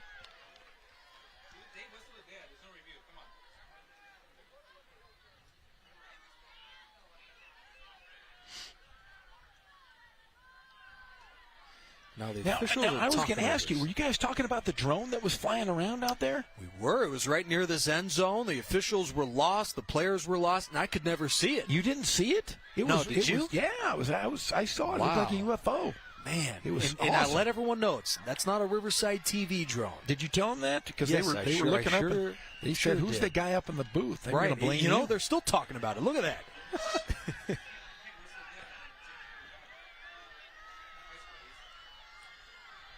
Travis Carter leading that excellent Hillcrest coaching staff. 2nd and 17. Alvarado looks left all the way, fires over the middle. McDowell makes a circus catch. That was some effort from number 10, Jacob McDowell. And they will give him a first down on the gain of 17. Great pass there, right in the middle of the field. Look, they're going with a hurry-up offense. There's a... And they give it to Alfredo Vences, who tries to make something happen, and he comes very close. Taken down for a huge loss. Bring him back at the 49-yard line. Loss of 4. Well, Vences was running for his dear life. And Vences will leave the game. Part of the problem of having a guy that, good is that you feel like you got to give it to him on every play. They bring in Robert Bustamante, who only has carried the ball 11 times in 5 games. He'll flank the quarterback on 2nd and 14, and they'll throw it to him, and Bustamante dropped it.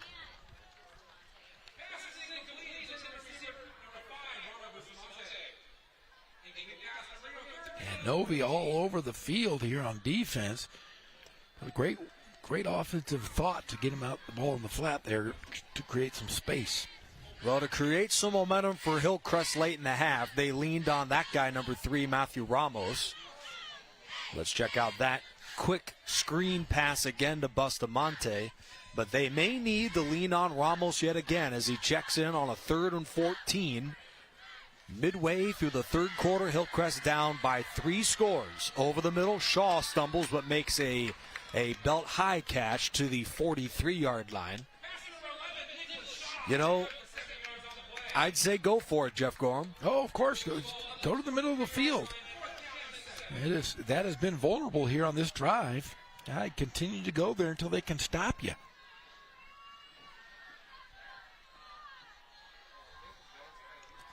Christian Alvarado, the senior quarterback, 2nd in the River Valley League in passing yards this year. He's going to need another 7 on this critical 4th down, but this beauty on a 3rd down kept the drive going. They failed their last 4th down. This is their 2nd try. Alvarado in a jailbreak, looking deep. And it looks like he won't get the ball away. Sacked at midfield. That is a anticlimactic end of the drive. Juan Garcia, who seems to be everywhere tonight, his 2nd and a half sack of the year. And they just closed the pocket on him, and he had nowhere to throw it. That defense was pretty solid in the secondary. Yeah, certainly a defense in Notre Vista that Ken Battendorf has to feel pretty good about. We talked about Travis Carter a lot. Ken Battendorf, when you talked about him this week, he said going into league play, he had mixed emotions despite the 4-1 record. He feels like the team should have played even better. I guess 5-0 would have been the better mark, but Notre Vista, for years, Ken Battendorf believes there's 3 different seasons, and this is the second one, with the playoff being, of course, the most important. He's got all of his eyes on the postseason in a couple of weeks. Elaine gains 15, but this one should be coming back. A flag in the backfield on Notre Vista. Yeah, I'm guessing it's a hold here. Yep.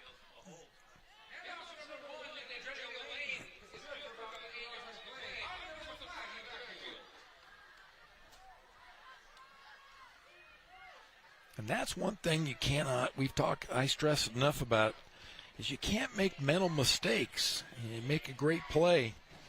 You got to just play fundamental football. Now, Hillcrest has been ravaged by mistakes to begin the year, and a couple of injuries haven't helped for the Trojans. But Notre Vista against a different team, maybe these penalties could cost you the game. Of course, with a quarter left in this one.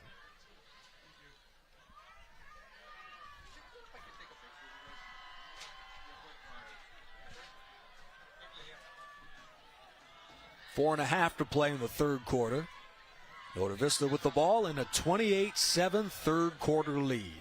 First and 20.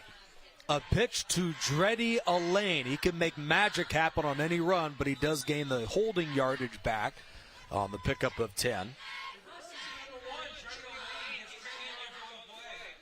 And not a whole lot of going straight up the middle as we've accustomed to seeing Ken Batdorf's teams. They have some outside speed, and they're definitely trying to utilize it, trying to get on that edge.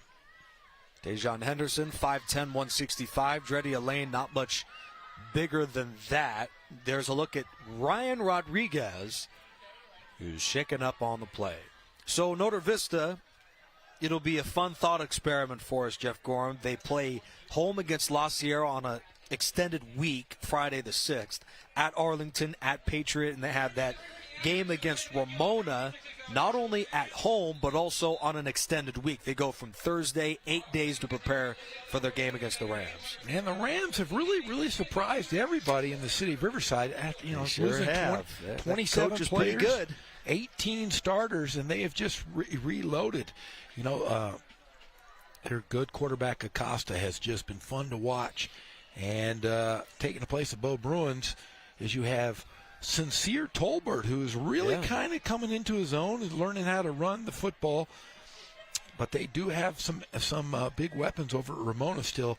And like I said, these two teams that we're watching tonight played to a loss for North Vista last year. Hey, I think Kent Mashinsky's looking for a big win, trying to hold on to that league championship that they defend. Play fake to Henderson. A deep shot, and the guy stumbles in Martinez. He could have had more than a first down. They'll mark him down a yard short on forward progress.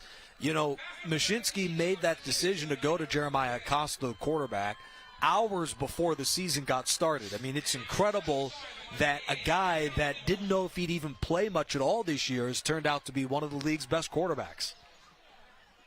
Well, he's fun to watch. I think he's the best thrower on the run that I've seen in a long time, just in the city of Riverside. Yeah. Last year they had Nate Johnson, and Nathan Johnson was a great pocket passer, a lot different than we've seen from Acosta.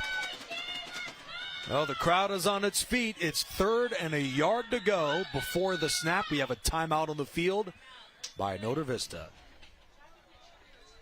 Now, the Braves, if they can hang on to this one, I'm sure their eyes are set on that game against the Ramona Rams, but we'll see just how good La Sierra is in part of our doubleheader on Riverside TV tomorrow. Join us at 7 p.m. for our doubleheader, Arlington at La Sierra, Orange Vista at JW North. The preseason's one thing. You play other guys from a lot of which here in Riverside this year, but also play guys from out beyond the city. And then you get into River Valley and Ivy League play, and all of a sudden, now we get a chance to see how they face against each other. Should be very exciting tomorrow night. And I love the fact that these teams were playing, the John W. Norths, the Polys, the Kings. They were playing other Riverside schools in the preseason, and I am all for it because you kind of get a de facto city championship. Whoever, wins the league, probably here, and it depends on how King does. We could have a de facto city championship, and I love it. I think they should play a lot of games that way. Third and one, a couple of Riverside schools to begin the league in what might be one of the biggest league games of the year between two playoff powers. Elaine, it wasn't much, but he does pick up the first down with Andrew Serrano. One of the first there on the tackle. James Maldonado there as well. It's a first down pickup. And for the Notre Vista Braves, if they can run the ball like this, I'd say if you're Ramona, if you're really anybody, this is going to be a really tough team to stop. Yeah, Ken Batdorf, if he wants to make games close, and he can eat clock and run the football. There's another injured player. Ryan Huerta, number 58, down on the field.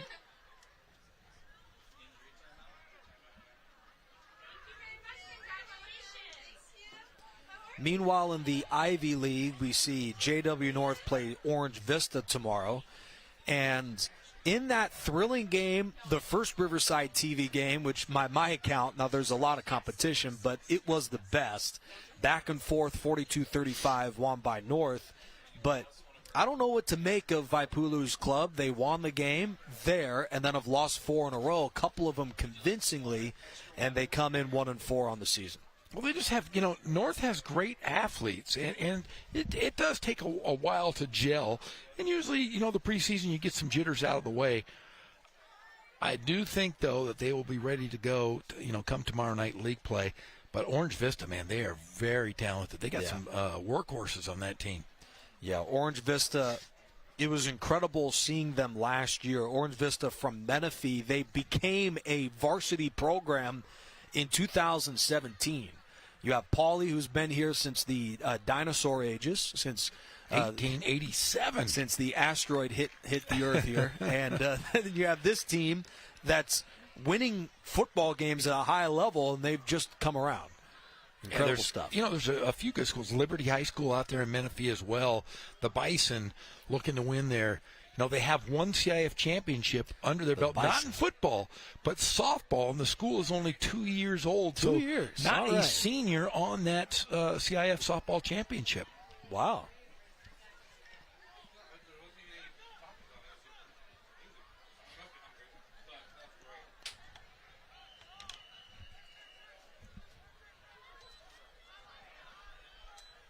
Well, it certainly would be a huge accomplishment for these schools to win their league, the River Valley League.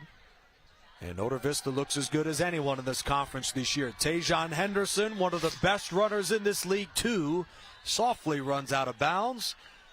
A first down and a whole lot more for Henderson. Now, there's a flag in the back. That's going to be a hold as well, so no run for Henderson. A lot of flags going against Nova here. I could only imagine the rushing yardage total for Henderson if these penalties were not called to wipe out the runs. We're going to be here till 11:30 at night with all these penalties. Right. Still sooner than the pep rally. I'm going to be insufferable, but the pep rally's tomorrow night, folks. We brought it up a time or two. Got to check it out. The best highlight show in California. Nobody really does it better. Nobody's doing it like we're doing it. And by we, I mean, you guys. I'll check in. You can count on me, Jeff Gorham. Check out the hors d'oeuvres you guys are having. Kimchi. Maybe, we're going to give you some kimchi. You're going to eat it. It tastes like dirt. There's a look at the Hillcrest Trojans.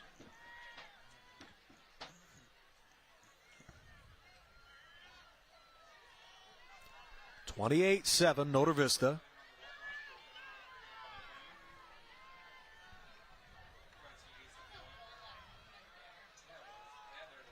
There's another flag. Martinez gains a yard. Matthew Ramos with the stop. Another. Oh, man. Wow. Doesn't get any easier for Hillcrest. False start of the offense. It doesn't get any easier for the Trojans. That Ramona game is coming up next week for them on the road. And starting a season, if they lose tonight, starting a season 0-2 in the league, really tough to overcome. So gotta win out. These games are very important for Hillcrest. Top 3 teams make it. Occasionally a 4th team will make it, but for sure 3 would make it? For sure 3. All right.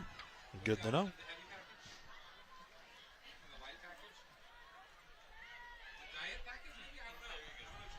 Second and 26.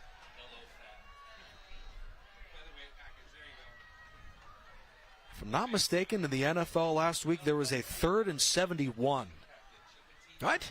Yeah. It had to be the Broncos. The Broncos. That's right. Was it the Broncos? I don't think so, but oh my goodness. And, you know, the funny thing about Tajon Henderson is I got a feeling he might convert this. So what is this, second? And according to our graphic, it's 2nd and 31. Wow. Not 30. They don't know. Oh, man. I don't know about that. That looked clean to me. Goes another timeout on the field here?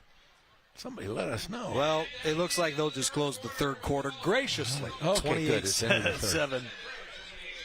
28-7. Notre Vista. Plenty of bulletin board material for these coaches in preparation for next week. Player of the game so far has been Tajon Henderson. According to us up here in the booth, J.R. Ibarra, what say you? Look at the numbers so far. It's about 188 yards total offense when you combine both his running and receiving along with his 3 touchdowns. But the Achilles heel has been the penalties. We have 13 flags for 100 yards here for the Braves, so I'm sure head coach Ken Batdorf isn't too pleased with that. On the flip side for Hillcrest, it's Ramos with 72 yards on the ground, but nonetheless, it's been all Tajon Henderson, so we'll see how they close out here in the fourth quarter.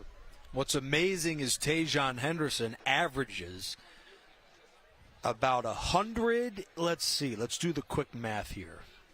He averages 165 yards per game total, so he, rushing-wise, is kind of below his average. Yeah, because of the penalties, for God's sake. That's right.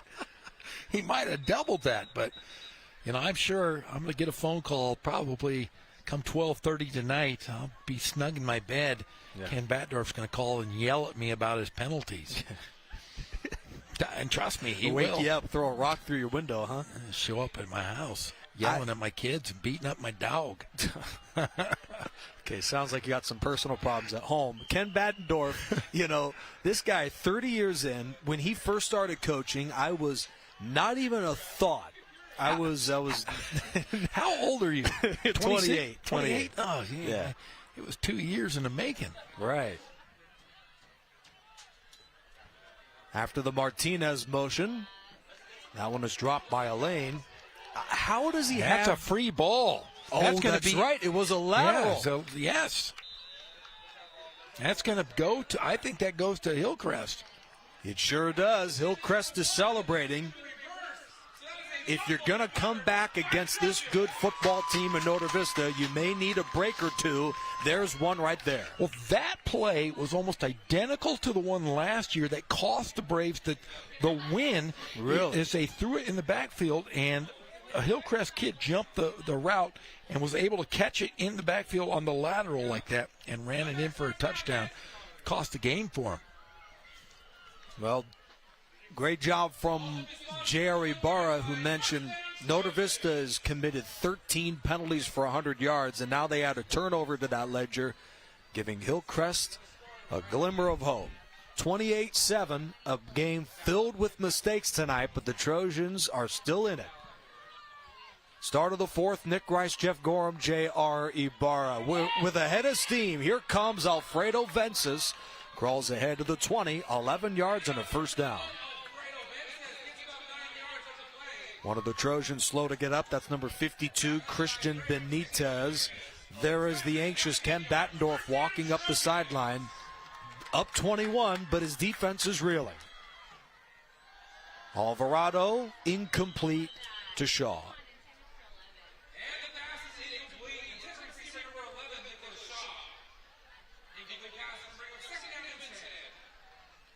Nice little screen pass there. Just the screen wasn't perfect.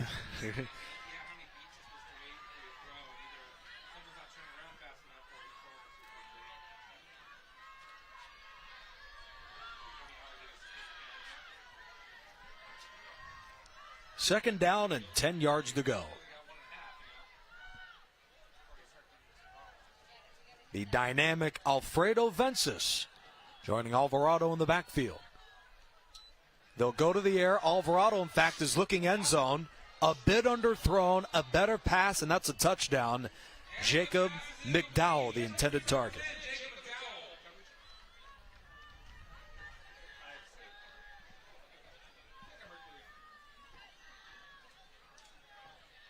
But another receiver wide open, just not able to connect. We'll check out the instant replay. We have a little bit of a wind at the face of Christian Alvarado. Here I go again. A third down at the 20-yard line. And remember, Hillcrest is without their playmaking receiver, Julian Sandoval, who broke his collarbone. Oh. He'll be back here in the next couple weeks, though, so it'll be nice to see him back. Instead of Sandoval, first grab of the game. This is the veteran Chad Phillips inside of the 10-yard line, and he takes a shot. Only his third grab of the season, and it is a huge one late in the fourth quarter. And he might gain an extra half the distance on this penalty. Let's see what they call. This looks like it's going to go against Novi.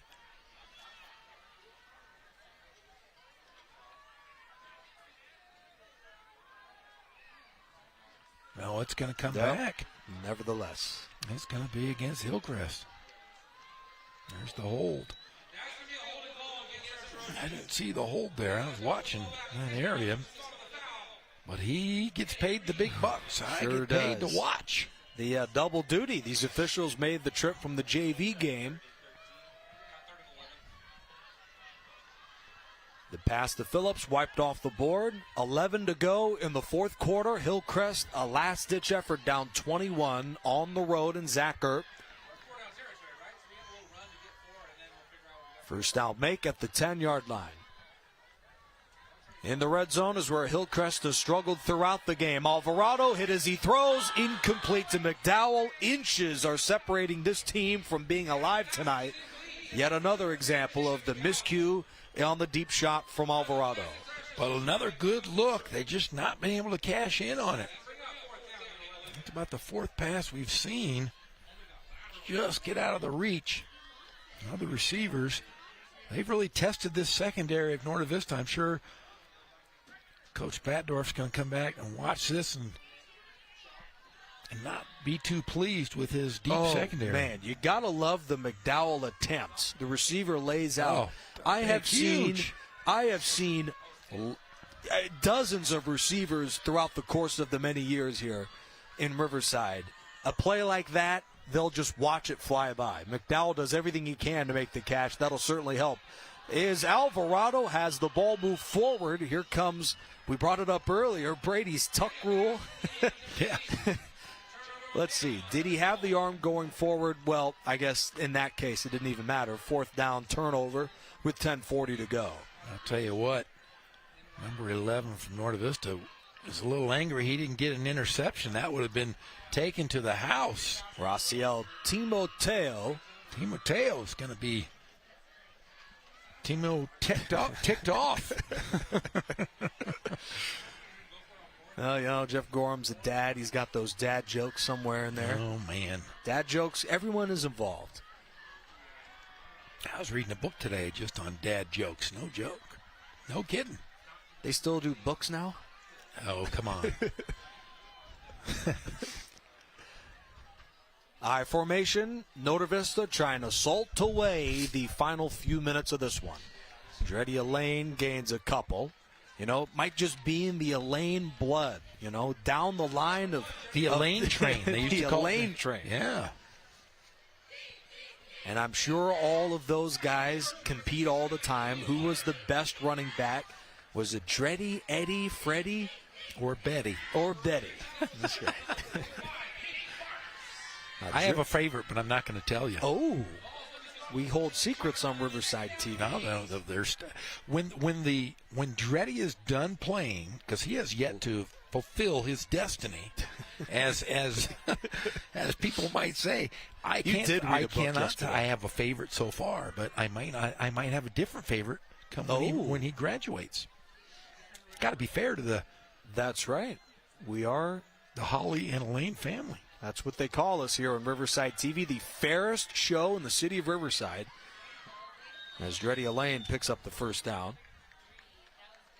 You know, we are fair. I mean, you brought it up earlier this year. Your thoughts of the the prettiest coaches and the ugliest coaches in the city of Riverside. Oh yeah, we got to go to Travis Carter. He looks like an F-16 pilot. He really does. You know what, Ken Batdorf? Tom Cruise, you know. And then you have Travis Carter, and then across the way you have Ken Batdorf. Oh, my. A vision of beauty. I will say this, though. Ken's wife is beautiful, and his daughter, baby Brooke Batdorf, is as cute as a button. All right. And then there's Ken. I love Ken Batdorf. Fun to mess with. Sure do. Dreddy Lane breaks into the secondary, 50, 45, and he takes a nosedive in front of Matthew Ramos at the 43-yard line. And he is down over there on the sidelines. Let's see if he's able to get up.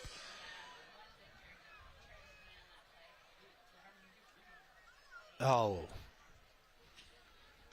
But Dreddy's going to come out of the game. He's on his knees over there. Hopefully he's okay. We were just talking about that was a great run. Looks like, see at the tail end of this play where he goes down.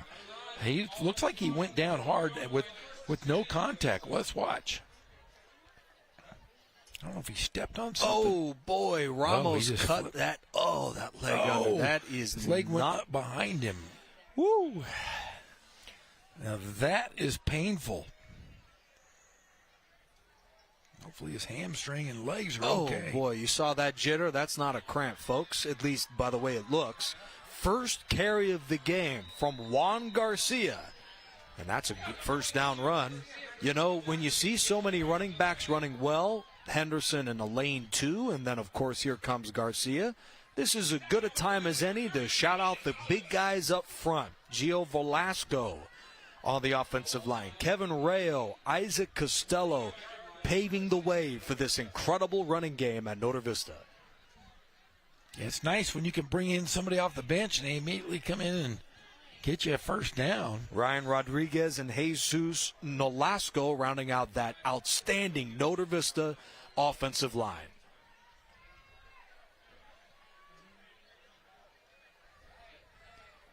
Inside run, and Garcia moves the pile. In fact, it takes 3 Trojans to try and rip the ball out. Wrapped up at the 20-yard line. The big guys don't often get that recognition, but, man, they are just taking it to the Trojans tonight. Now, you know, granted, we've seen a couple of holding penalties on the line, but they've been great. Yeah, one of the best offensive lines Notre Vista's had here in their 50-plus years. That's right.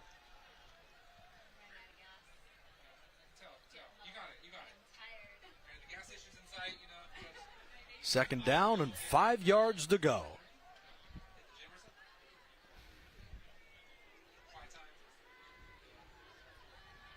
Another run outside for Fave Sola. And he's in for a touchdown. Notre Vista puts the capper on a magnificent game running the football. 4th rushing touchdown for the Braves offense. Number 2, Fave Sola, spelled F-A-A-V-A-E. So if I pronounce that one wrong? It's right, I know. Okay, all right. How far was that touchdown?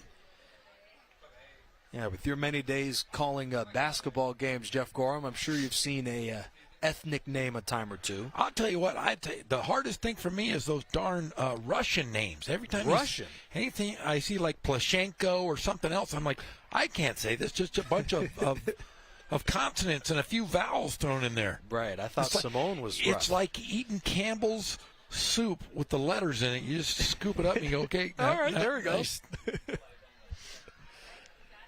That's a good one.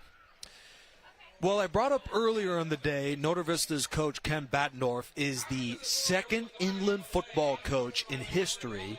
Now, I got to give credit to the press enterprise for this nugget. 2nd inland coach to reach 30 consecutive years at one high school. My guess for the other guy is the modern day. No, that's not inland. Rolovich. No, the only other person would be probably Dick Bruick. Dick Bruick, oh yeah. Eli Martinez, plenty of leg on that kick. Well, they're going to wave. I think that kick was good. It was good, but yeah. Oh, false start. These officials, I tell you, they're not going to let stuff slide. You get officiating crews that may say, we'll swallow the whistle.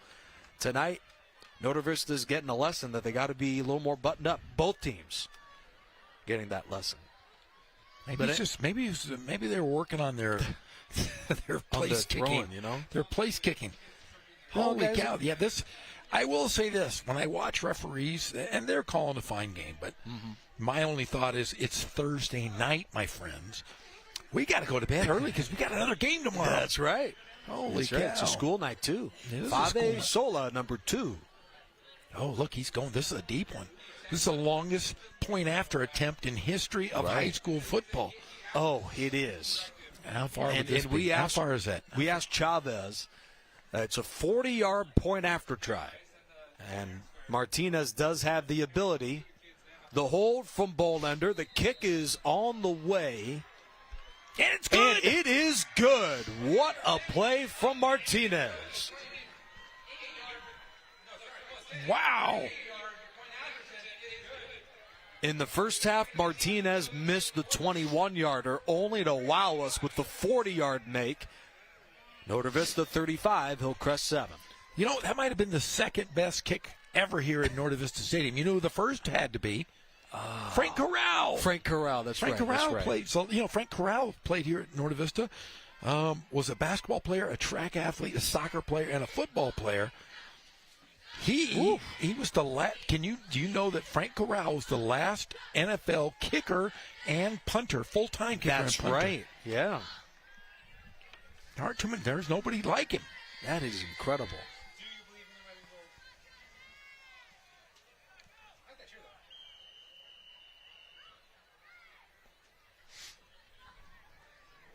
One of the many great high school football players turned pro here in the city of Riverside at Notre Vista. And I got a feeling Ken Battendorf coached him too.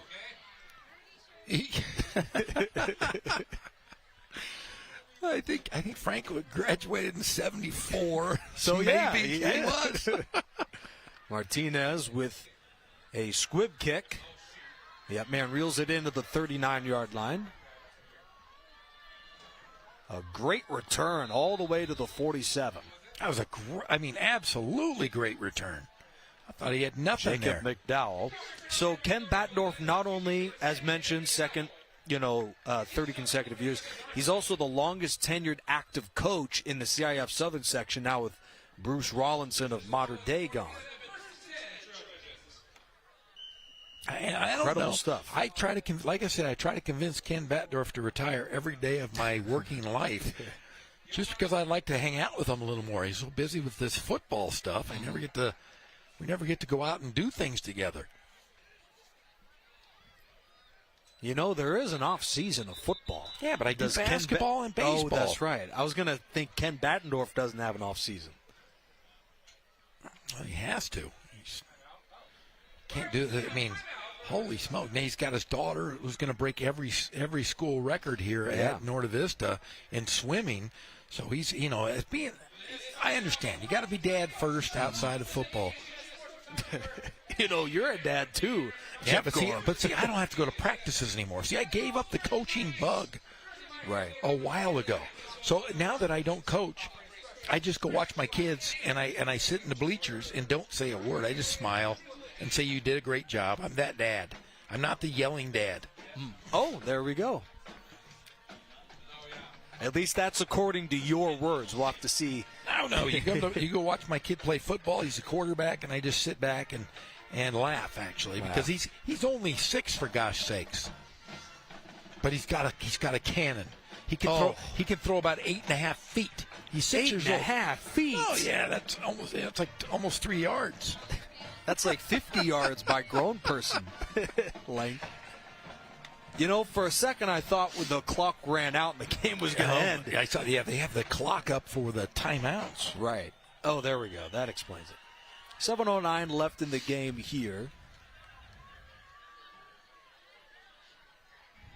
Now with the flag football coming, men and women here in the CIF and all that, it's just an incredible opportunity for Jeff Gorham to have one of his million kids join the football ranks. Yeah, we're like the Osmonds. They're all over the place. Little dorms, they're all boys. All boys, that's right. Like the Alanes to a certain degree. Yep.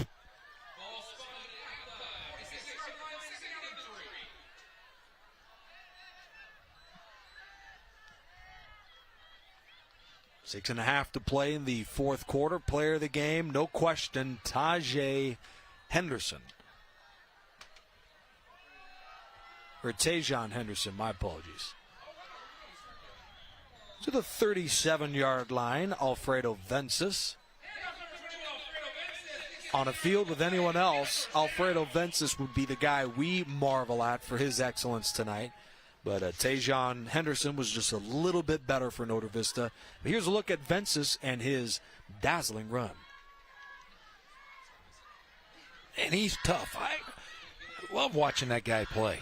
Vences, keep the hard work up. You're doing a great job, buddy. Yeah.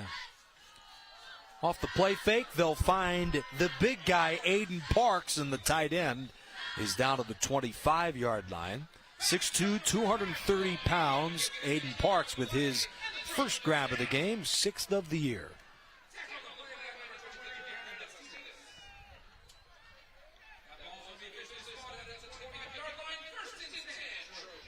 Hillcrest trying to put together a scoring drive. This is right where the Trojans have struggled throughout the game. And if they want to win next week at Ramona, they will need to figure out their red zone offense in time for Ken Mushinski in 8 days. Vences, I mean, he's got to be the quickest guy on the field. That was a burst of 9 and just short of a first down. Yeah, you talk about, great athletes with a good first step. He's got one of the quickest first steps of anybody I've seen in a while because he is just gone. Vences is in the block on a jet sweep. Jacob McDowell to the 2, and Jacob McDowell is in for the touchdown. A 15-yard touchdown run, Jacob McDowell.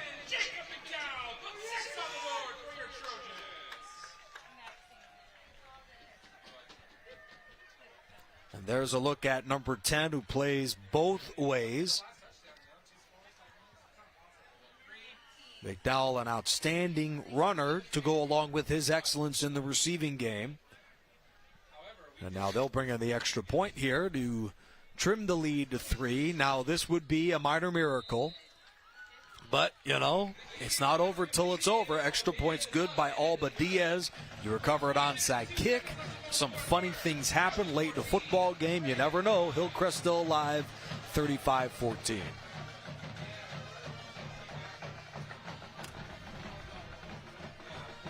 Let's see if there's a little gamesmanship here. Let's see if Hillcrest tries to get the ball back here on some special teams. Yeah. Now, in the Travis Carter era, Hillcrest has never lost more than 6 games in any season, going on a half a decade.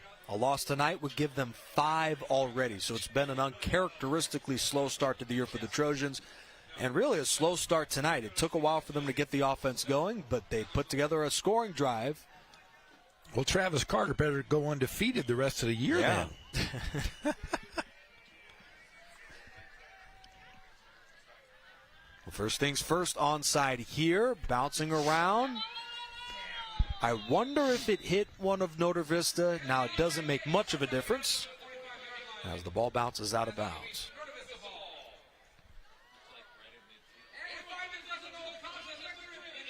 And if you're Nova, you're going to just try to protect the football and run this clock out.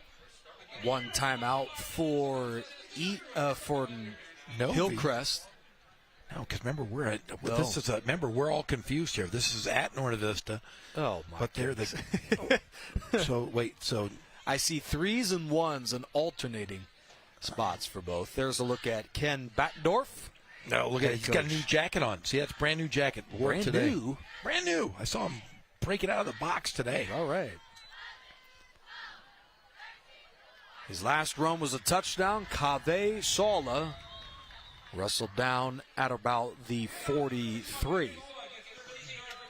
We have not seen Elaine back out there. Hopefully he's doing okay. Yeah, that is a tough break if Dreddy Elaine can't return in the near future. Notre Vista has been ravaged by injuries already this year.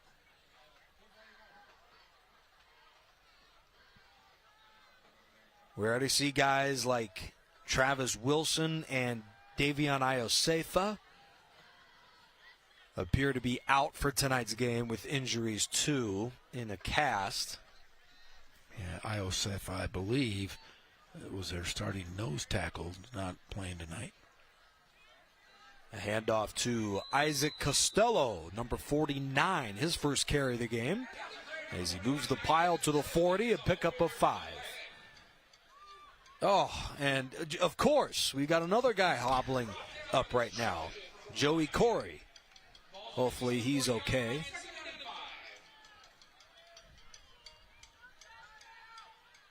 I mean, by this point, it's all about survival. Jeff Gorham, get out of the game. Don't get hurt. Just run the football. Kill some time here, and both teams can get out of here unscathed for the most part. New line in the game, Kevin Rayo. Joey Corey in there. Jesus Nolasco. Isaac Miranda in as well for Notre Vista. The handoff to Fave Sola with a head of steam. He slips a tackle. Wrapped up by Bustamante. That was a physical run for the senior Sola on the first down. Fave Sola's coming out of the woodwork. He is had a nice run for a touchdown, and he is continuing to do some damage. Well, we brought it up throughout the many years with Ken Battendorf. If he could just develop a little bit of a passing game to complement his incredible running game, this team is going to be championship caliber. And I think this year's the year. It's definitely the year. And they got themselves a pretty nice quarterback in Bolander who's really showed some poise. You know, he wasn't the starter coming into the season and really has played his way into the starting lineup. I see him walking around on campus holding the football, lifts weights. He's a hard-working young man and a great kid. Sola to the outside, Bustamante in pursuit, and he dives to the goal line. That was some run, but the officials mark him out at the 3. There's a hold on that Norte Vista offense that'll wipe out the run. Negate that great run. Was that Fave Sola again? Sure was. Man, that was pretty sweet. Now they do still have Tajon Henderson in the game and Seth Bolander the quarterback. You wonder at what point do you bring the backups in to finish up the game? Never. Just run the football and let's get out of here unscathed, hopefully. Right.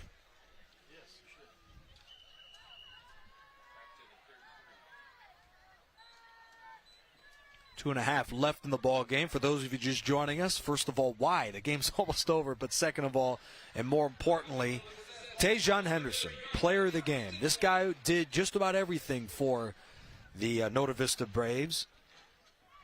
Incredible all-around game for the kid, and the stat sheet's not going to justify just how good he was. Sola on a fake run, he's going to throw it deep, and of course, Tajon Henderson scores a touchdown.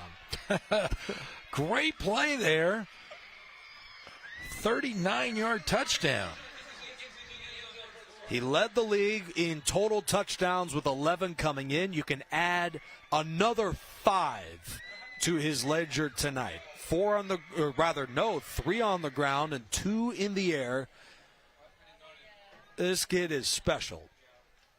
And, you know, there's a couple of guys from Hillcrest that are playing at RCC. We'll see them on Saturday. Linebackers Gabriel Dominguez and Jawan Nixon. Tajon Henderson, you know, Tom Kraft, I'm sure he's got a spot open for you. If you don't see any, offers from Division I's that you love, I'm sure Kraft would love to have you on board. Well, good thing is Henderson is getting recruited by some pretty nice schools. Hopefully. I'm sure. They're recruiting him as an athlete, but, man, he is a superstar. Here is a look at that most recent play, if we can get that one going. Fave Sola, that was the run negated by the penalty to set up. Here's a look at that one. Incredible effort from Sola. That was a great pass. Right. Yeah, the quarterback in Sola. What grade is Sola in? Senior. Oh, darn it. I was gonna say, man. look at that. That was a great pass. Well, Dreddy Lane is at running back for Nota Vista, set to return, as is not Tajon Henderson, but Jaden Henderson. He's just a sophomore. That's his little brother. Right. He was here last year as a freshman, had some time. Tajon played at Riverside Poly last year. Played for our dear, dear friend, John Rice. That's right. Any relation to you? Yeah, he looks like me. He talks like me. No. He's cool. He's really cool and really good looking. Oh, yeah. So, you know how it is. John Rice, that's...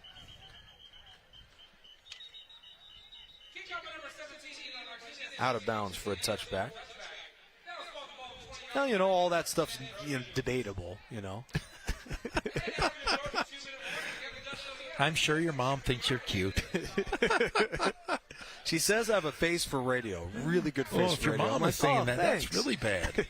Thanks, Mom. My mom always tells me how handsome I am. Then I go home and my wife laughs. When I walk in the door, she doesn't say, hi, Jeff. She just laughs. She's like, She's oh, God. Oh, God. It's Halloween. You're going to wear that mask again, I hope, right? I'm like, yeah, sure. This is me. Oh, man.